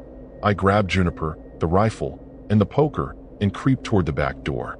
The breathing's quieter now, but I feel it watching. I open the door a crack, peering out. The fog's thinner, but those red eyes are there, waiting at the tree line. My ankle throbs, but I can't stop. I take a deep breath, ready to run, knowing this is my last chance. The laugh starts again, low and mocking, as I step outside, Juniper at my side, into whatever's waiting. The truck's 20 yards away, keys glinting in the ignition. I sprint, Juniper limping beside me, the red eyes tracking us from the trees. The laugh's louder, echoing in my skull. I reach the truck, fling the door open, and shove Juniper inside. My hands shake as I turn the key. Nothing. The engine's dead. Panic claws at me. I try again, and the laugh turns into a snarl, close enough to feel its breath. I grab the rifle, but the eyes are gone. Then the truck shakes, like something's underneath. I scream, slamming the lock, and see it, a clawed hand, too long, scraping the window. The horror's unbearable, and I know I've made a mistake coming here. I kick the door open, firing into the dark. The snarl stops, but only for a second. Juniper's barking, frantic, as I drag her out. The cabin's my only shot now. I run back, ankle screaming, and barricade the door. The air's thick, the iron smell choking. I light Talia's fireplace, hoping the herb smoke might help. It doesn't. The snarl's back, and now there's scratching. On the roof, the walls, everywhere. I clutch Gideon's knife, remembering his warning about the hollow. That's where I went wrong. Crossing it, stirring whatever this is. The wampus cat, a spirit, something older. It's personal now, and it's not letting me go. I search Talia's cabin for anything useful. In a drawer, I find a journal, hers. Pages are frantic, talking about the watcher that took her husband. She writes about blood offerings to keep it away, how it hates salt and fire. My stomach drops. I never offered anything, just took from the mountain. I grab the salt bag, sprinkling it everywhere, but the scratching gets louder, like it's laughing at me. Juniper's whining, hiding under the table. I find a photo of Talia's husband, eyes scratched out. The tragedy hits me. They knew this thing, and it got them anyway. I'm next. The windows shatter, glass spraying. I scream, swinging the poker, but nothing's there, just fog in those eyes, closer now. The snarl's a voice, whispering my name, promising pain. I throw the journal into the fire, hoping to burn its power. The flames flare green, and the voice screams, but it doesn't stop. I realize my mistake. I burned Talia's warnings, her protection. The salt's gone, scattered in the chaos.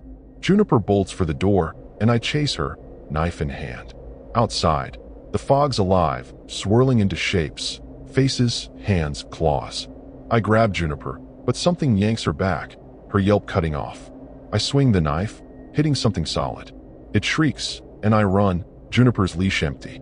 Tears burn my eyes as I stumble through the fog, the voice laughing behind me. I see the hollow again, glowing faintly, like it's calling me. I know it's a trap, but I'm out of options. I step inside, and the air shifts, warm and heavy, like blood. The ground's soft, littered with bones, Talia's, Gideon's, maybe. The voice is everywhere now, saying I belong here. I drop the knife, too tired to fight. The tragedy's mine now. I came to escape, but the mountain claimed me instead. The fog clears, and I see it, the thing. Not a cat, not a spirit, but something worse, a mass of limbs and eyes, wearing faces I know. Talia, Gideon, Juniper. It's the mountain itself, alive and hungry. I try to run, but my ankle gives out. It's on me, cold and heavy, whispering about debts unpaid.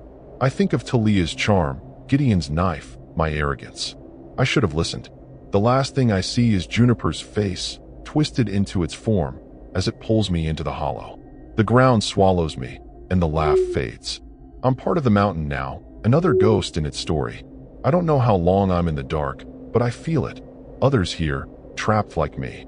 Talia's voice, faint, says I didn't respect the rules. The mountain takes what it's owed. I see flashes, my cabin, the scratches, the bones. It was always watching, waiting for my mistake. Crossing the hollow was just the start. Burning the journal sealed it. The horror's not the thing that got me. It's knowing I did this to myself. Juniper's gone, Talia's gone, and I'm not getting out. The mountain's cruel, and I'm its latest tragedy, buried in the hollow with the rest. There's no light, just voices now, whispering my failures.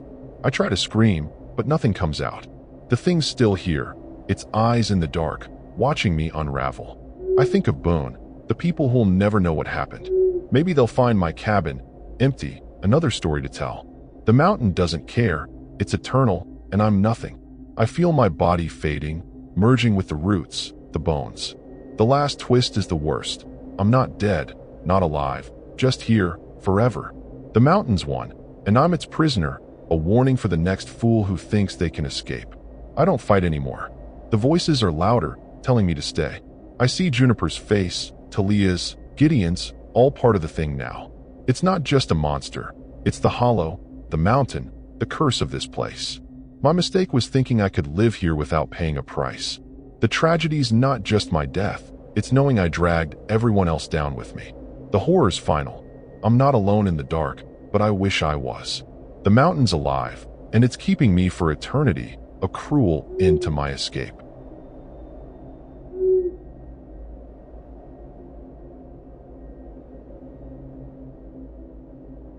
I'm Leora Hensley, 29 years old, and I've been living off-grid in the Appalachian Mountains near Boone, North Carolina, for 3 months.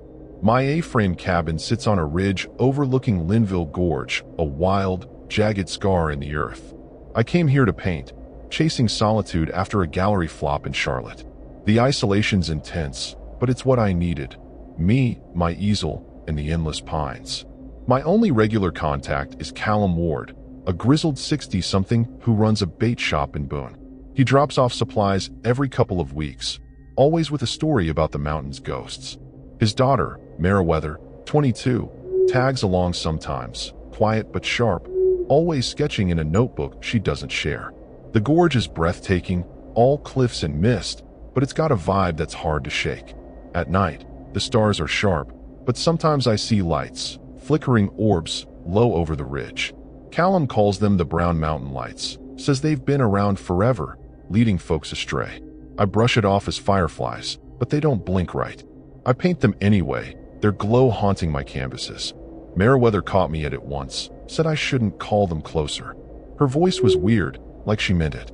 I laughed, but she just stared at the gorge, her pencil frozen mid-sketch. Callum's a character, all beard and tobacco spit, but he knows these hills like his own skin. He helped me set up my solar panels, taught me how to filter water from the creek. Says he lost a brother out here in the 80s, went hiking, never came back. Boone folks still talk about it, blaming the lights or something worse. Callum doesn't say much, just hands me a flint striker and tells me to keep a fire going at night. Keeps things away, he mutters. I nod, but I'm not sure what he means. The mountains feel alive, though, like they're watching me paint. My cabin's small but solid, cedar walls and a loft for my bed. I've got a wood stove, a propane burner, and a stack of canned beans that'll outlast me. My paintings are piling up, dark, moody scenes of the gorge, the lights creeping in. I don't show them to Callum. They feel too personal, like I'm spilling secrets. Meriwether saw one, though, and her face went tight. Said it looked like something she dreamed about. I changed the subject, but her words stuck. The gorge is gorgeous, but it's got a horror to it, a pull that's hard to ignore. I've settled into a rhythm. Paint, hike, eat, sleep. The solitude's freeing, but it's heavy too. At night, the wind howls through the gorge, sounding like voices if you listen too long. I keep my radio on low, static and country tunes drowning out the quiet. Callum dropped off a shotgun last week, said it's for bears. I keep it by the door, unloaded, but it's comforting. Meriwether gave me a weird gift too, a braided cord with a stone pendant. Said it's for protection. I wear it to be polite, but it's heavier than it looks, like it's carrying a story. The locals in Boone are nice but distant. At the feed store, an old woman named Verna told me about the gorge's history. Miners, hikers, whole families gone missing over the years.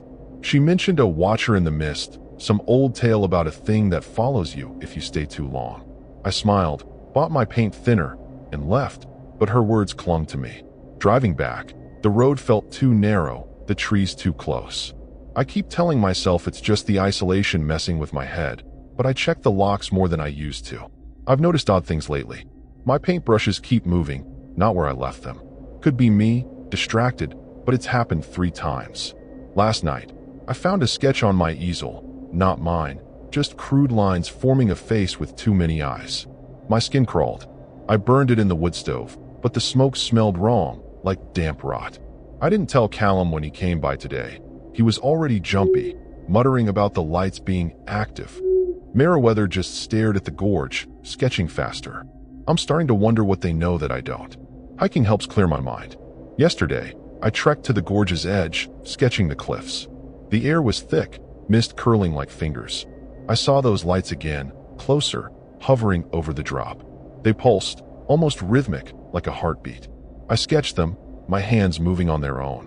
When I got back, the sketch was gone, ripped from my pad, no trace. My heart raced, but I told myself it was the wind. Still, I locked the door and kept the shotgun closer. The horror's creeping in, subtle but real, like the gorge is whispering my name. Tonight, I'm painting by lantern light, the canvas half finished with those lights. Juniper's not here, just me and the quiet, which feels heavier than it should. The pendant Meriwether gave me is warm against my chest, almost pulsing. I try to focus on the brush strokes, but my eyes keep drifting to the window. The lights are out there again, brighter, closer. I tell myself it's nothing, just stories and nerves. But as I dip my brush, I hear a faint hum, low and steady, coming from the gorge. It's not the wind, and it's not my imagination. Something's out there, and it's watching me. I wake up to a dead radio, static gone silent, batteries drained. It's unsettling, since I swapped them out yesterday. The cabin's cold, the wood stove out despite the embers I left burning. I check the pendant Meriwether gave me. It's still warm, almost hot, like it's alive. Outside, the gorge is shrouded in mist, thicker than usual, swallowing the trees. The lights were out there last night, pulsing, and that hum's still in my head, low and nagging. I decide to hike to Callum's bait shop in Boone, ask about the lights and that sketch I didn't draw. The horror of it's gnawing at me, but I tell myself it's just stress. Still, I grab the shotgun, just in case. The trail to Boone's muddy, roots slick under my boots. The mist clings like damp cloth, and I keep glancing back, feeling watched. Halfway down, I find my missing sketch, pinned to a tree with a rusty nail. The face, too many eyes, stares back, ink smudged like it's bleeding. My stomach twists. I rip it down, stuff it in my pack, and keep moving.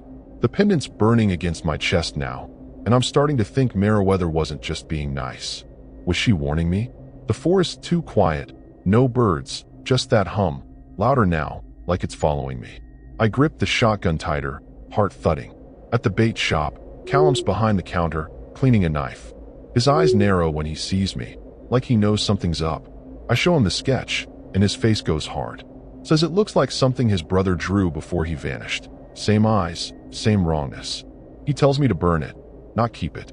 Meriwether's there too, sketching in her notebook, but she won't look at me. I ask about the lights, and Callum says they're not fireflies, they're signs, omens of something older than the mountains. He hands me a vial of oil, says to anoint my door. It smells like decay, but I take it. Back at the cabin, I anoint the door like Callum said, feeling like a fool. The oil's slick, leaving dark streaks on the wood. The hum's louder now, vibrating in my teeth. I try to paint, but my brushes are gone again.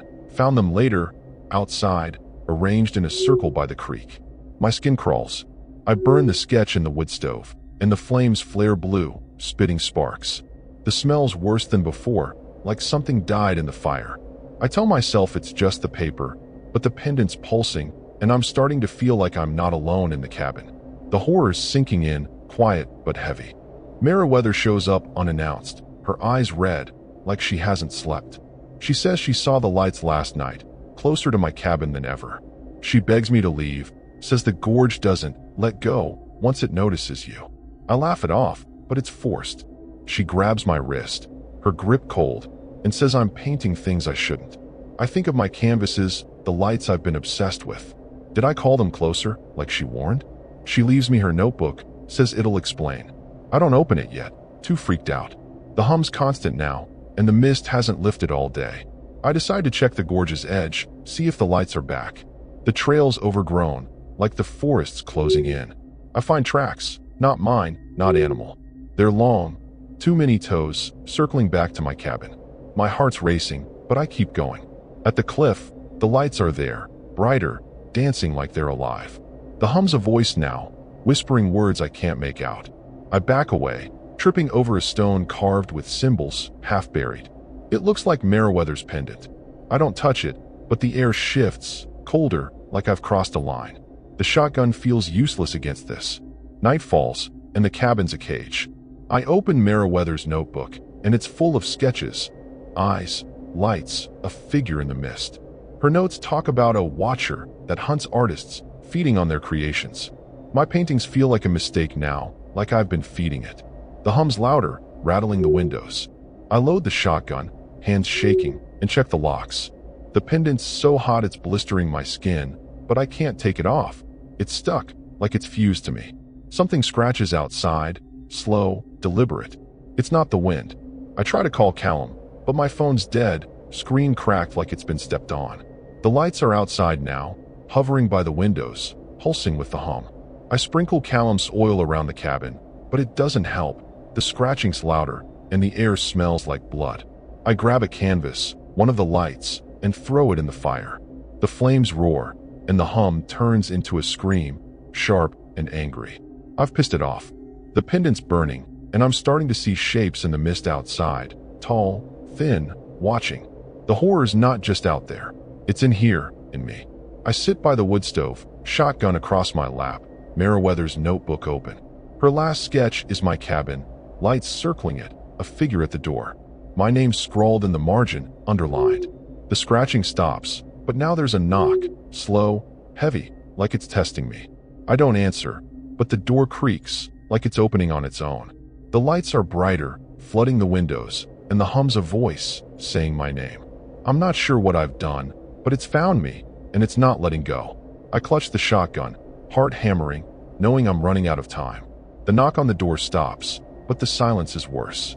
The lights outside pulse faster, flooding the cabin with a sickly glow.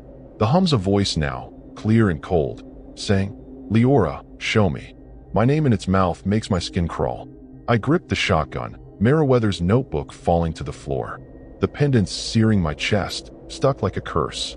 I try to rip it off, but it tightens, drawing blood. The door creaks wider, though I never touched it. Juniper's not here, but I wish she was. Her bark might keep me sane. The horror's real now, not just stories. Something's in the mist, and it wants my paintings. I'm not opening that door, but I don't think I have a choice. I shove a chair against the door, but it's flimsy. The lights are inside now, floating above my easel, circling a half-finished canvas of the gorge. The paint's moving, swirling into eyes I didn't paint. My stomach lurches. I grab the canvas and hurl it into the fire, but the flames spit it back, untouched, the eyes staring. The voice laughs, low and wet, like it's gargling blood. I sprinkle calamus oil on the floor, hoping it'll do something, but the air gets heavier, the smell of decay choking me. The pendant pulses with my heartbeat, and I'm starting to think it's not protection, it's a leash. I flip through Meriwether's notebook, desperate for answers. Her sketches are worse now. Faces with no mouths, hands reaching from the mist. Her notes say the watcher feeds on art, twist it into something alive. My paintings, my obsession with the lights, they've been feeding it. I think of Callum's brother, his drawings, how he vanished. Did he paint it too? The lights flicker and the cabin shakes, like something's clawing under the floor. I scream, "Leave me alone," but the voice just laughs, saying, "You called me." The horror's sinking in. I did this, and it's not letting me go. The windows rattle, and I see it, a shape in the mist, tall and thin, with too many arms. It's not solid, more like smoke, but its eyes burn red, like the lights. I fire the shotgun, glass shattering, but it's gone. The voice is louder now, inside my head, telling me to paint. My hands move on their own, grabbing a brush, dipping it in paint that's not mine, black, thick, like tar. I'm painting the figure, its arms stretching across the canvas. I try to stop, but the pendant burns, and my hands won't listen. The terror's not just outside, it's in me, using me. I drop the brush, hands shaking, and kick the easel over. The canvas hits the floor, and the figure moves, crawling off the canvas toward me. I scream, stumbling back, and grab the poker from the wood stove. I swing at the canvas, tearing it, but the figure's still there, half on the floor, half in the air. The lights pulse faster, the voice chanting my name. I pour calamus oil on the canvas and light a match, praying it works. The flames roar, blue and angry, and the figure shrieks, but it doesn't burn. The horror's clear now. This thing's not just after me, it's part of me. I run to the loft, dragging the shotgun, hoping height will help. The pendant's so hot it's blistering my skin, and I'm bleeding now, red soaking my shirt. The figure's downstairs, its arms slithering up the ladder. I fire again, but the pellets pass through it, hitting the wall. The voice is everywhere, saying I belong to it. I think of Meriwether's warning, calamus oil, the stone I found. Was it a trap? The notebook's on the floor below, pages flipping on their own, showing my face now, eyes too many. The terror's choking me. I'm not just fighting it, I'm becoming it. I crawl to the loft's window, desperate for a way out. The mist outside is alive, swirling into shapes, hands, faces, all watching. The lights are brighter, forming a circle around the cabin, like a cage.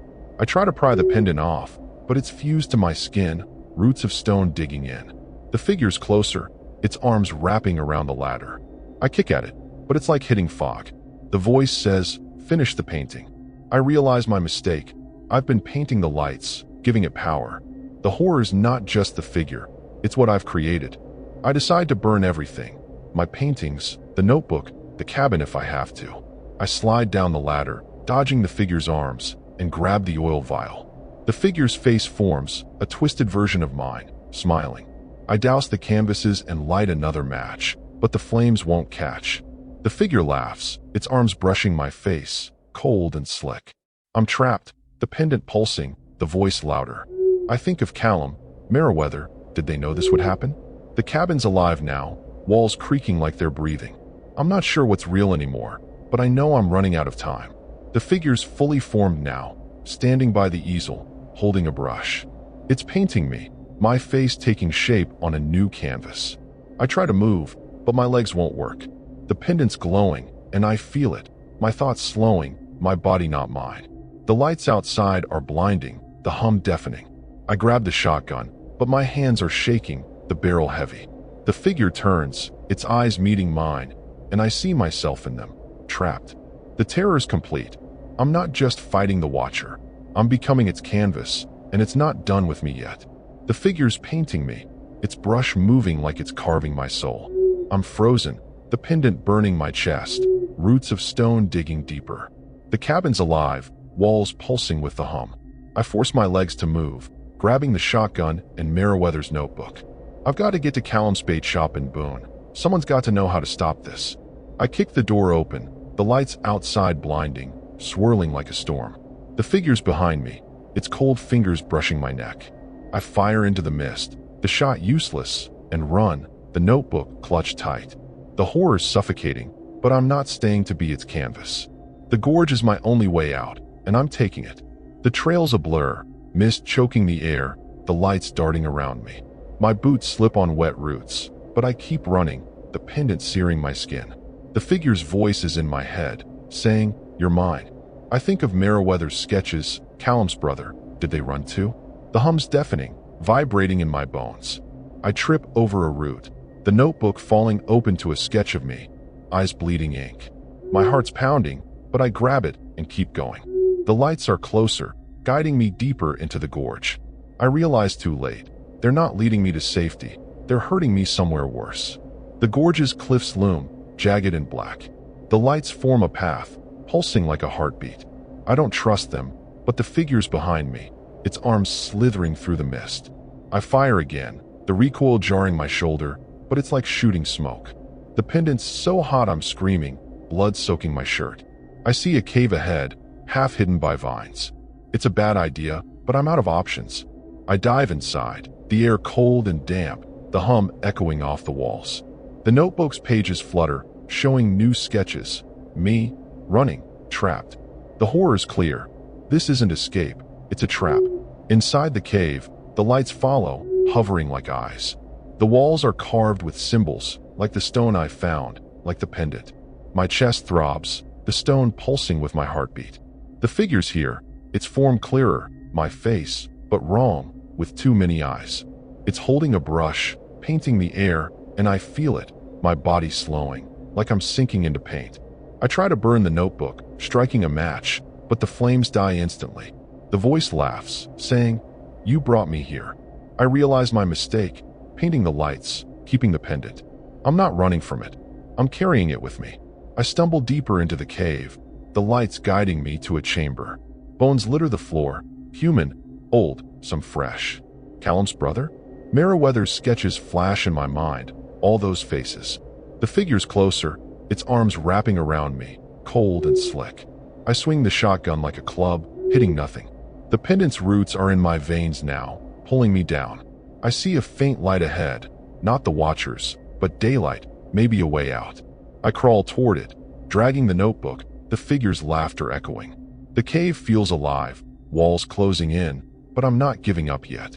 The daylight's a lie, just more lights, circling like vultures. I'm back in the gorge, no cave, no escape. The figure's in front of me now, painting my face on a canvas of mist. My legs give out, the pendant choking me. I try to rip it off, but it's part of me, stone and flesh fused. The notebook's open, pages flipping to a new sketch. Me, screaming, lights in my eyes. I throw it into the gorge, hoping it'll break the connection. The figure shrieks, but it's not gone. The lights tighten around me, and I know I'm not getting to bone.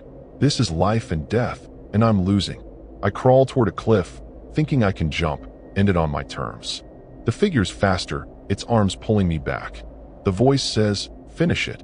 My hands move, picking up a stick, drawing in the dirt, my face, the lights. I'm sobbing, fighting it, but the pendant's in control. The shotgun's empty, useless. I think of Callum, Meriwether. Did they know this would happen? The mist swirls, showing their faces, trapped like me. The horror's not just the figure. It's knowing I've been painting my own cage, and it's closing in. I make a final push, staggering to the cliff's edge. The lights are blinding, the hum a scream. The figure's everywhere, its arms my arms, its eyes mine. I try to jump, but the pendant pulls me back, roots digging deeper. I see Callum's truck in the distance, parked by the trailhead, but it's too far. The figure's painting again, my blood on its brush. I scream, but no sound comes out. The notebook's gone, but I feel it. My story's already written. I collapse, the lights swallowing me. The figure's laughter the last thing I hear. I'm not dead, but I'm not free. The gorge is quiet now, the light's gone, but the pendant's still burning, tying me to this place. I try to stand, but my body's heavy, like I'm made of stone. The figure's beside me, smiling my smile. I realize I'm not alone. Others are here, shadows in the mist, all trapped. The voice says, "You're home." I'm not escaping, not ever. The horror's not the chase. It's knowing I led myself here, step by step, painting by painting. The cliff's right there, but I can't move. I'm part of the gorge now, and it's not letting go. I'm on the cliff, but I'm not me anymore. The pendant's roots are my veins, pulsing with the gorge's heartbeat. The figure's gone, but I feel it inside, painting my thoughts. The mist shows faces, Callum, Meriwether, others, all staring with too many eyes. My paintings did this, called the Watcher, gave it form. I try to scream, but my mouth's sealed, like the sketches in Meriwether's notebook. The lights are back, circling, and I know now, they're not omens. They're the Watcher's eyes, watching me unravel. The tragedy's mine. I thought I could capture the gorge, but it captured me. The horror's not just dying, it's becoming something else. I see my cabin in the mist, canvases scattered, all showing my face, twisted. The notebook's back, lying in the dirt, open to a sketch of me, stone and mist, no longer human. I realize my mistake, keeping the pendant, painting the lights, ignoring Meriwether's warnings. I fed the Watcher, gave it my art, my soul. The gorge is alive, and I'm its latest piece, a canvas for its cruelty. I try to move, but my body's stone, rooted to the cliff. The voices of the others whisper, telling me to stay. I'm not alone, but that's worse. The mist clears, and I see Boone in the distance, lights twinkling, people oblivious. Callum's truck is still there, but he's not coming. I think of his brother, Meriwether's sketches, the bones in the cave. They tried to warn me, but I was too stubborn, too obsessed. The pendant pulses, and I feel my memories fading, replaced by the Watcher's. It's painting me still, my face on every tree, every rock. The tragedy's not just my death, it's knowing I dragged Callum and Meriwether into this. Their faces in the mist now, trapped with me. I try one last time to fight, clawing at the pendant. It breaks, but it's too late. My chest is stone, my blood dust. The Watcher's voice is mine now, saying, "Leora, stay." I see Meriwether, her notebook in hand, her eyes empty. She's part of it too, her sketches feeding the gorge. I realize she gave me the pendant to trap me, or maybe to save herself. The cruelty hits hard. She knew, and I didn't listen. The lights tighten, and I'm sinking, the gorge swallowing me whole. I'm not human anymore, just a shadow in the mist. The cliff's edge is gone, replaced by an endless void of mist and lights. I'm not falling, but I'm not standing either, just existing, a piece of the Watcher's art. The voices are louder, Callum's, Meriwether's, all blaming me. I see my paintings, alive, crawling with eyes. The horror's final. I'm not dead, but I'm not free. The gorge owns me, its cruelest trick making me part of its story. I try to remember my life, Charlotte, the gallery, my dreams, but it's fading. The Watcher's painting me into eternity, and I can't stop it. I feel the others, trapped like me, their stories woven into the gorge. Callum's brother, hikers, miners, all artists in their way, all claimed. The pendant was a lie, a lure to bind me. I see Meriwether's face, her last sketch, me, screaming, lights in my eyes. She tried to warn me, but I painted anyway, thinking I could control it. The tragedy's complete. I'm not just a victim. I'm the Watcher's masterpiece, its cruelest creation. The mist closes in, and I'm nothing but a shadow, a whisper in the gorge's song. There's no escape, only the hum, now my heartbeat. The lights are my eyes, watching the next fool who comes to the gorge. I see a new cabin, a new artist, painting the lights. I try to scream, warn them, but I'm just mist, just stone. The Watcher laughs, my voice its voice. The cruelty's endless. I'm not gone. I'm here, forever, luring others. The gorge is alive, and I'm its bait. My painting's a trap for the next soul. The horror's not the end.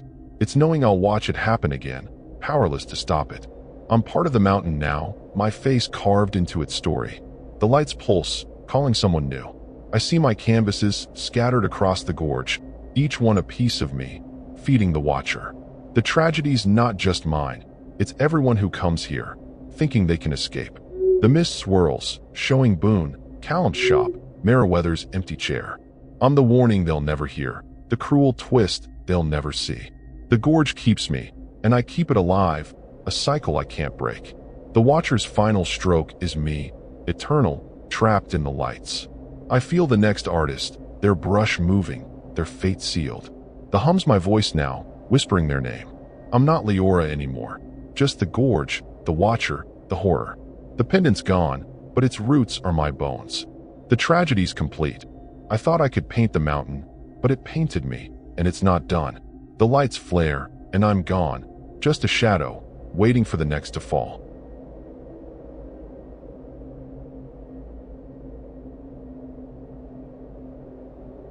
I'm Tobin Warwick, 41 years old, and I've been living off-grid in the Appalachian Mountains near Boone, North Carolina, for 4 months. My cabin's perched on a rocky slope above Wilson Creek, a rushing stream that never shuts up. I came here to write, chasing quiet after my novel tanked and my life imploded. The forest's dense, all moss and shadow, and it feels alive in a way I can't explain. My only neighbors are Celine Crow, a 50-something herbalist who lives a mile downstream, and her nephew, Ansel, 19, who helps with my firewood. Celine's intense, always muttering about the mountain's rules. Ansel's quieter, but his eyes are always scanning the trees like he's expecting trouble. The creek's my lifeline, water, fish, even a spot to think. But at night, it's different. The mist rolls in, thick and cold, and I swear I see shapes in it, like figures that vanish when I blink. Celine calls them old ones, says the Cherokee told stories of Spearfinger, a hag with a stone finger that cuts you open. I laugh it off, but her warnings stick. She gave me a pouch of dried herbs to hang over my door, said it keeps things out. Ansel just nodded, like he's seen it work. I'm not superstitious, but I hung it anyway. The mountains have a way of making you doubt yourself. Celine's a local legend, brewing teas that cure anything from fever to fear. She helped me set up my rain barrels, showed me which plants aren't poison. Her cabin's full of jars, bones, and weird carvings. She says her grandma taught her the old ways, but she doesn't talk about her parents, says they went to the mountain and never came back. Ansel's parents are gone too, lost in a flood years ago. He's got a nervous energy, always carving little wooden figures he leaves around my cabin. Says they're for luck. I keep them, but they feel heavy, like they're watching me. My cabin's rough, but mine, log walls, a propane stove, and a typewriter I hauled from Raleigh. I write by lantern light, hammering out a story about a man lost in these hills. It's slow going. The words feel wrong, like they're not mine. Ansel saw my pages once, got quiet, said I shouldn't write about the mountain. I teased him, but his face was serious. He left a carving on my porch that night, a woman with one long finger. It creeped me out, but I didn't toss it. The forest's quiet, but it's the kind of quiet that feels like it's hiding something. I've got a routine, write, fish, chop wood. The creek's my muse, but lately, it's been off. The fish are scarce, and the water's cloudy, like something stirred it up. I found a dead deer by the bank last week, gutted clean, no blood. Probably a coyote, but the cuts were too neat. I told Celine, and she got this look like she knew more than she'd say. She told me to stay off the North Trail, said it leads to a bad place. I nodded, but I'm curious. The writer in me wants to know what's out there, even if it's just a story. Boone's a haul, but I go for supplies every few weeks. The locals at the general store are friendly but cagey. An old guy, Amos, told me about a settler family who vanished near Wilson Creek in the 1800s. Said their ghosts still wander, looking for a way out. I bought my coffee and left, but his word stuck. Driving back, the road felt wrong, like the trees were closer. I keep my shotgun loaded now, more for comfort than anything. Celine says it's not bears I should worry about, but she won't say what. Her herbs smell sharp, like they're masking something. I've started noticing things. My typewriter keys jam, spelling words I didn't write. Names, mostly, old ones like Cherokee or Spearfinger. I rip the pages out, but it keeps happening. Last night, I found one of Ansel's carvings on my desk, not the porch. It was different, sharper, with a gash where its heart should be. My skin crawled. I burned it in the stove, but the smoke stung my eyes, smelled like blood. I'm telling myself it's just the isolation, but the horror's creeping in, slow and quiet, like the mist. Hiking clears my head. Yesterday, I followed the creek upstream, ignoring Celine's warning about the North Trail. The air got colder, the trees tighter. I found a stone, half buried, carved with a symbol, a hand with one long finger. My heart skipped, but I didn't touch it. On the way back, I saw footprints in the mud. Not mine, not Ansel's. They were barefoot, with one toe longer than the rest. I ran home, locked the door, and checked the shotgun. The forest's watching me, and it's not friendly. Tonight, I'm typing by lantern light, the creek roaring outside. The herb pouch is still over the door, but it's fraying, like something's been at it. My latest page has a word I didn't type, Tobin. The mist is thick, pressing against the windows, and I swear I see a shape. Tall, hunched, moving fast. I tell myself it's nothing, just stories and nerves.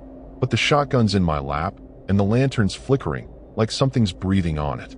The horror's here, and I'm starting to think Celine's rules aren't just superstition. The lantern's flickering again, and the word Tobin on my typewriter page stares back like a threat. I rip it out, burn it in the stove, but the smoke smells wrong, like meat left too long. The herb pouch Celine gave me is shredded now, scattered on the porch. I sweep it up, heart pounding, and decide to hike to her cabin at dawn. I need answers about the footprints, the carvings, that stone. The creek's louder tonight, almost angry, and the mist so thick it's like the forest's breathing. I check the shotgun, load it, and sleep with it by my bed. The horror's quiet but heavy, like the mountains waiting for me to screw up. Morning comes, gray and damp. The creek's muddy, swirling with what looks like ash.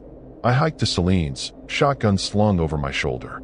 The North Trail's tempting, but her warning keeps me on the main path. Halfway there, I find another carving, Ansel's work, but rough, a figure with a long, sharp finger. It's stabbed into the ground, surrounded by those weird footprints. My stomach twists. I pocket the carving, telling myself it's just kids, but the air's too still, no birds, just the creek's roar. The horror's creeping closer, and I'm starting to think Celine knows more than she's letting on. Celine's cabin is quiet, no smoke from the chimney. She's outside, grinding herbs, but her hands shake when she sees me. I show her the carving, mention the footprints. Her eyes go dark, and she mutters about Spearfinger, says it hunts those who take too much from the mountain. I laugh, nervous, but she grabs my arm, says I've been writing about it, stirring it up. My novel's about a lost man, not a monster, but her words hit hard. She gives me a new pouch, heavier, and tells me to hang it inside. Ansel's there, carving, but he won't look at me. Something's off. Back home, I hang the pouch, but the cabin feels wrong. My typewriter's jammed again, spitting out Tobin, come, when I try to write. I smash the keys, cursing, and toss the page in the fire. The flames flare green, and the hum from the creek turns into a low chant, like voices overlapping. I check the windows, and the mist's thicker, shapes moving in it. Tall, hunched, gone when I blink. The shotgun's in my hands, but it feels useless. The horror's not just stories anymore. It's in my head, my words, my cabin. Ansel shows up, unannounced, his face pale. He says he saw something by the creek last night. A woman, he thinks, with a finger like a blade. He's shaking, carving a new figure as he talks, his knife slipping, cutting his hand. Blood drips, and the air shifts, like something smells it. I bandage him up, but he's jumpy, saying we need to leave. I tell him I'm not running from shadows, but his fear's contagious. He leaves me another carving, a hand, one finger too long. I don't burn it this time. I hide it under my bed. Big mistake. I decide to check the creek, see if Ansel's story holds up.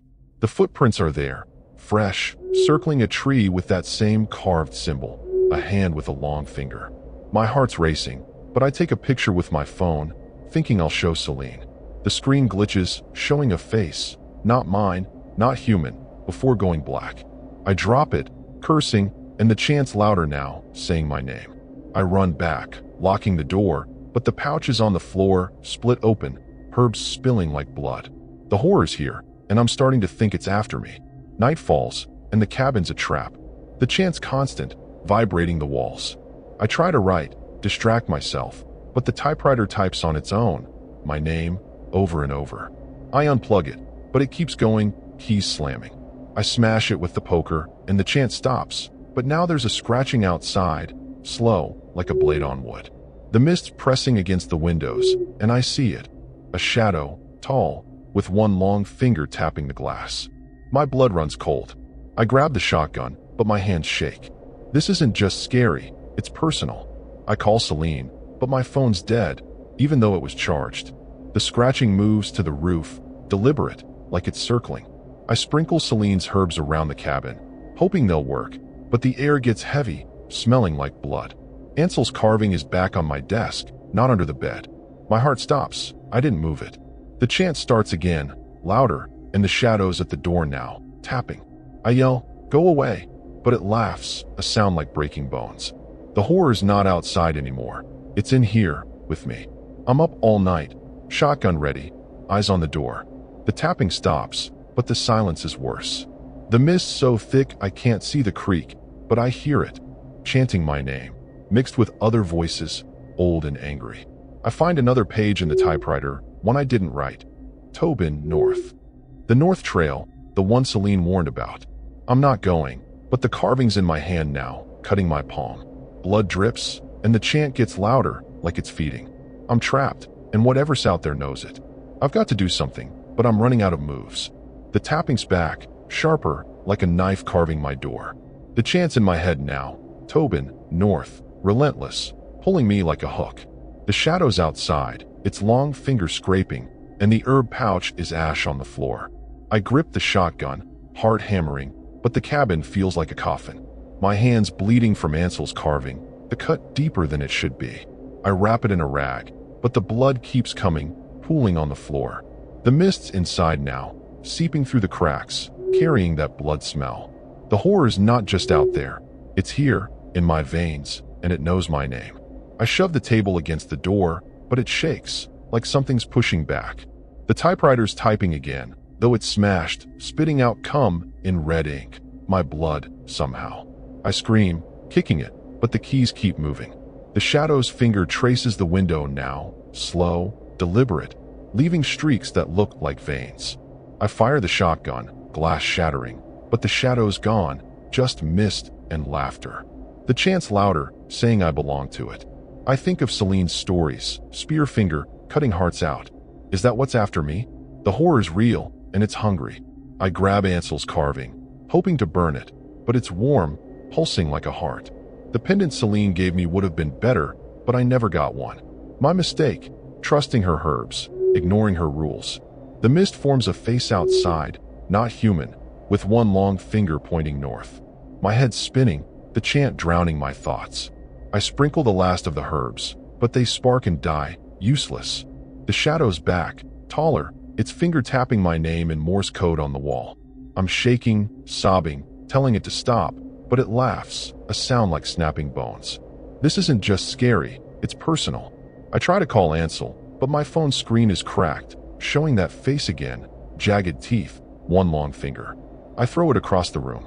The cabin's alive, walls creaking, floorboards bending like they're breathing.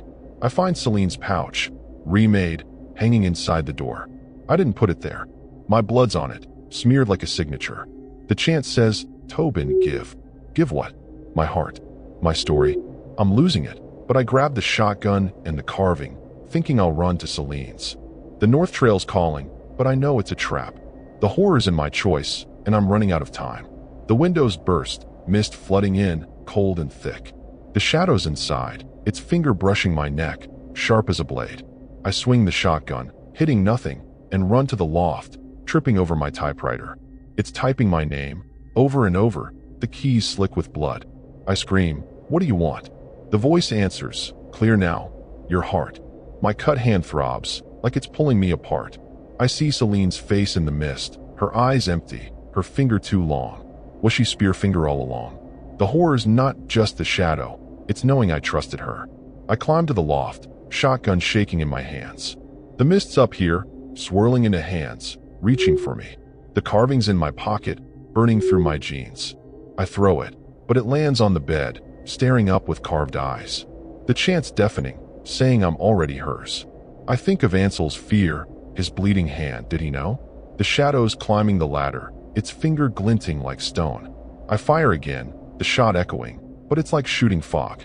The mist shows my novel's pages, my words twisted into her name, Spearfinger.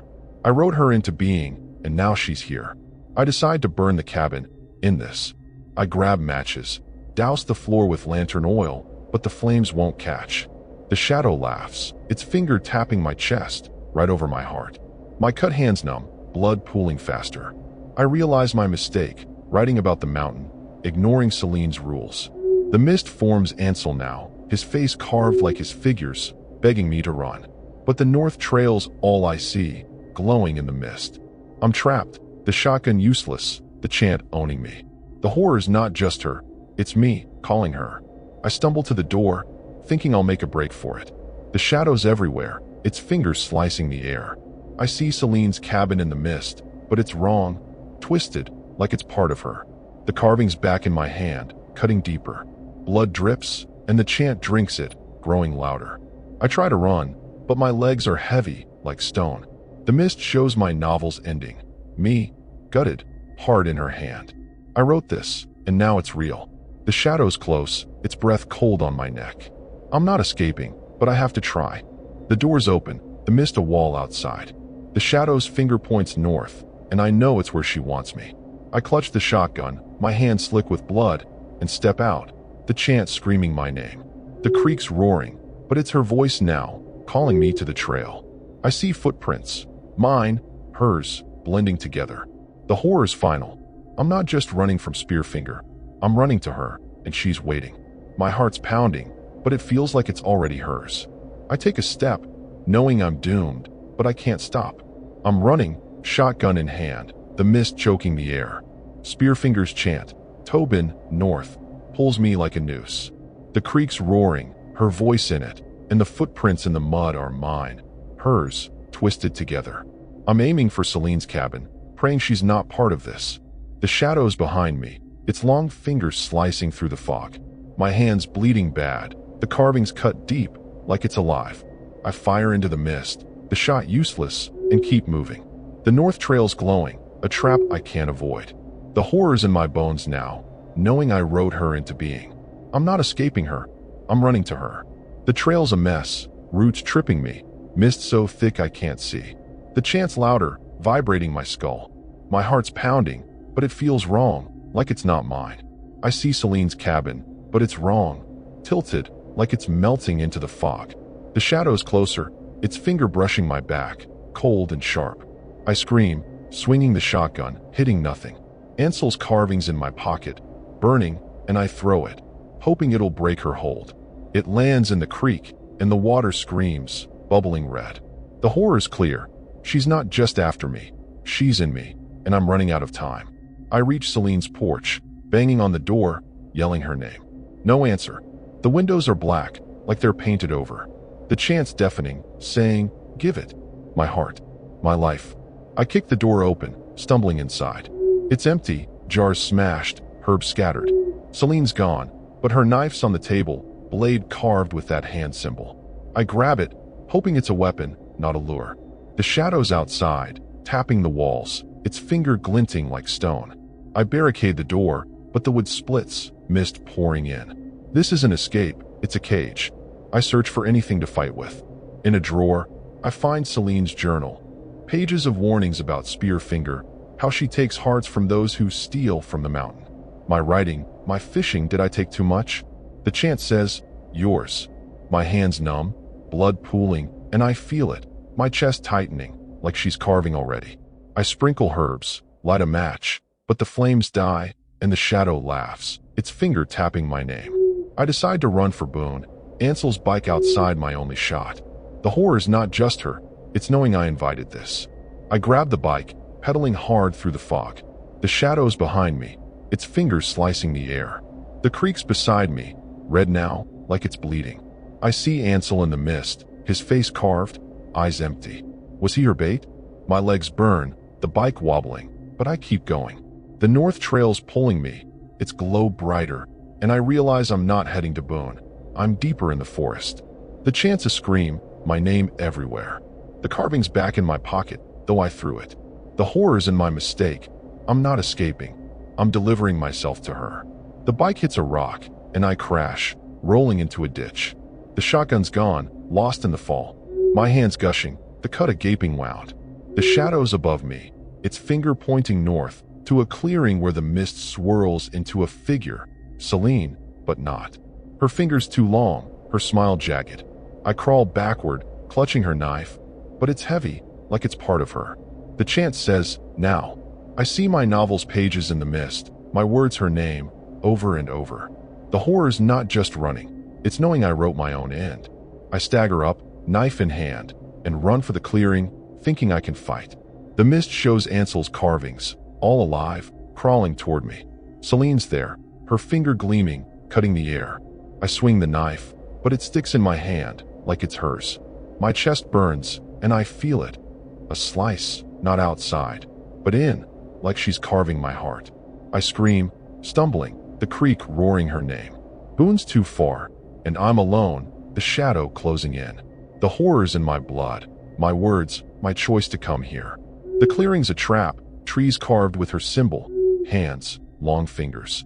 The mist forms faces, Ansel, Celine, settlers, all hers. I try to run, but my legs are stone, the knife heavy as a boulder. The chant's a blade, cutting my thoughts. I see my cabin, my typewriter, typing my name in blood. Celine's knife glows, and I realize, it's not for fighting, it's for giving. My heart's slowing, her finger closer. I'm not getting out, but I lunge, knife raised, praying I can hurt her before she takes me. She's on me, her finger in my chest, not cutting but pulling, like she's unthreading me. The mist swallows the clearing, the chant deafening. I see Boone's lights, far off, mocking me. Ansel's bike is gone, and Celine's knife is hers, not mine. My hand's empty, blood pouring, and I feel my heart stutter. The horror's final. I'm not just prey, I'm hers, body and soul. I collapse, the knife falling, her laughter the last thing I hear as the mist takes me, north, to where she's waiting. I'm in the clearing, but it's not a clearing anymore, just mist and her, Spearfinger, her finger deep in my chest. My heart's hers, not beating but hers. The chant's gone, replaced by her voice, saying, Tobin mine. My novel's pages swirl in the mist, each one my death, written by me. I see Celine's face, her eyes hers too, and Ansel's, carved into nothing. My mistake was writing her, thinking I could tell her story. The tragedy's not just dying, it's knowing I gave her life. The horror's in my blood, pooling on the ground, feeding the mountain.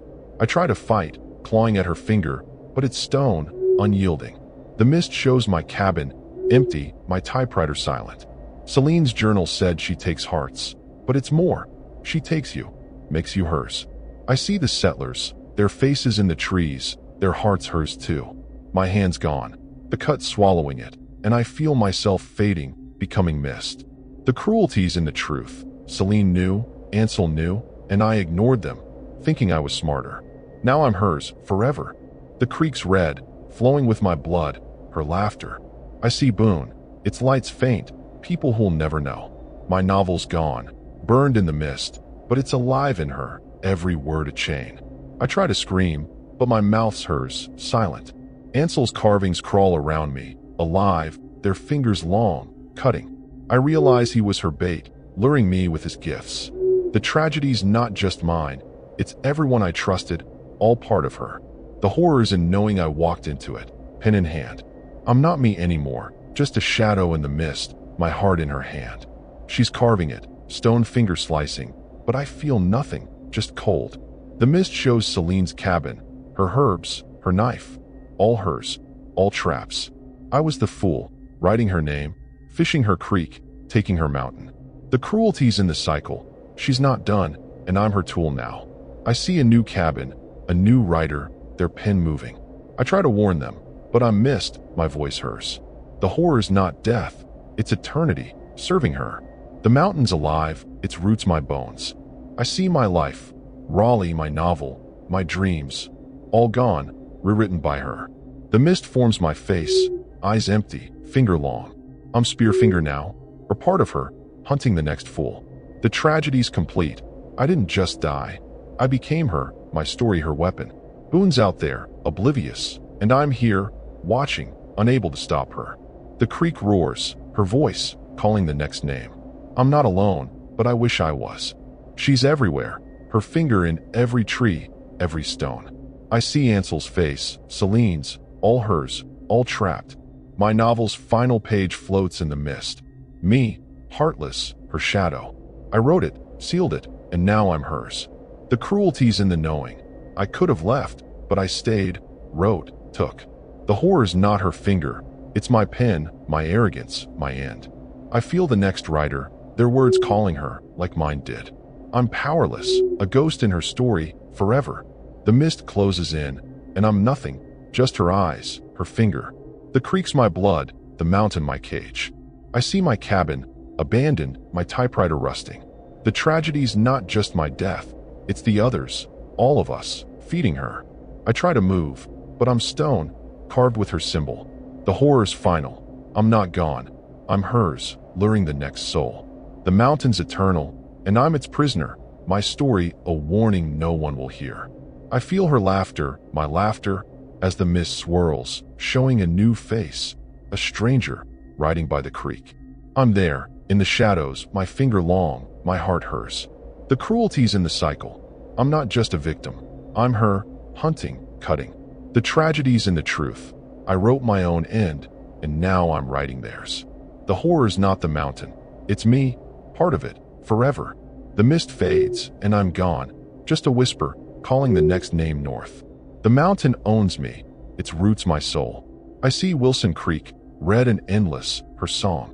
My novel's hers, my life hers, my heart hers. The tragedy's complete. I thought I could write the mountain, but it wrote me, cruel and eternal. The horror's in the knowing. I'm not dead, just hers, a shadow with a long finger, waiting for the next to fall. The mist pulses, and I'm nothing, just Spearfinger's echo, forever trapped in her story.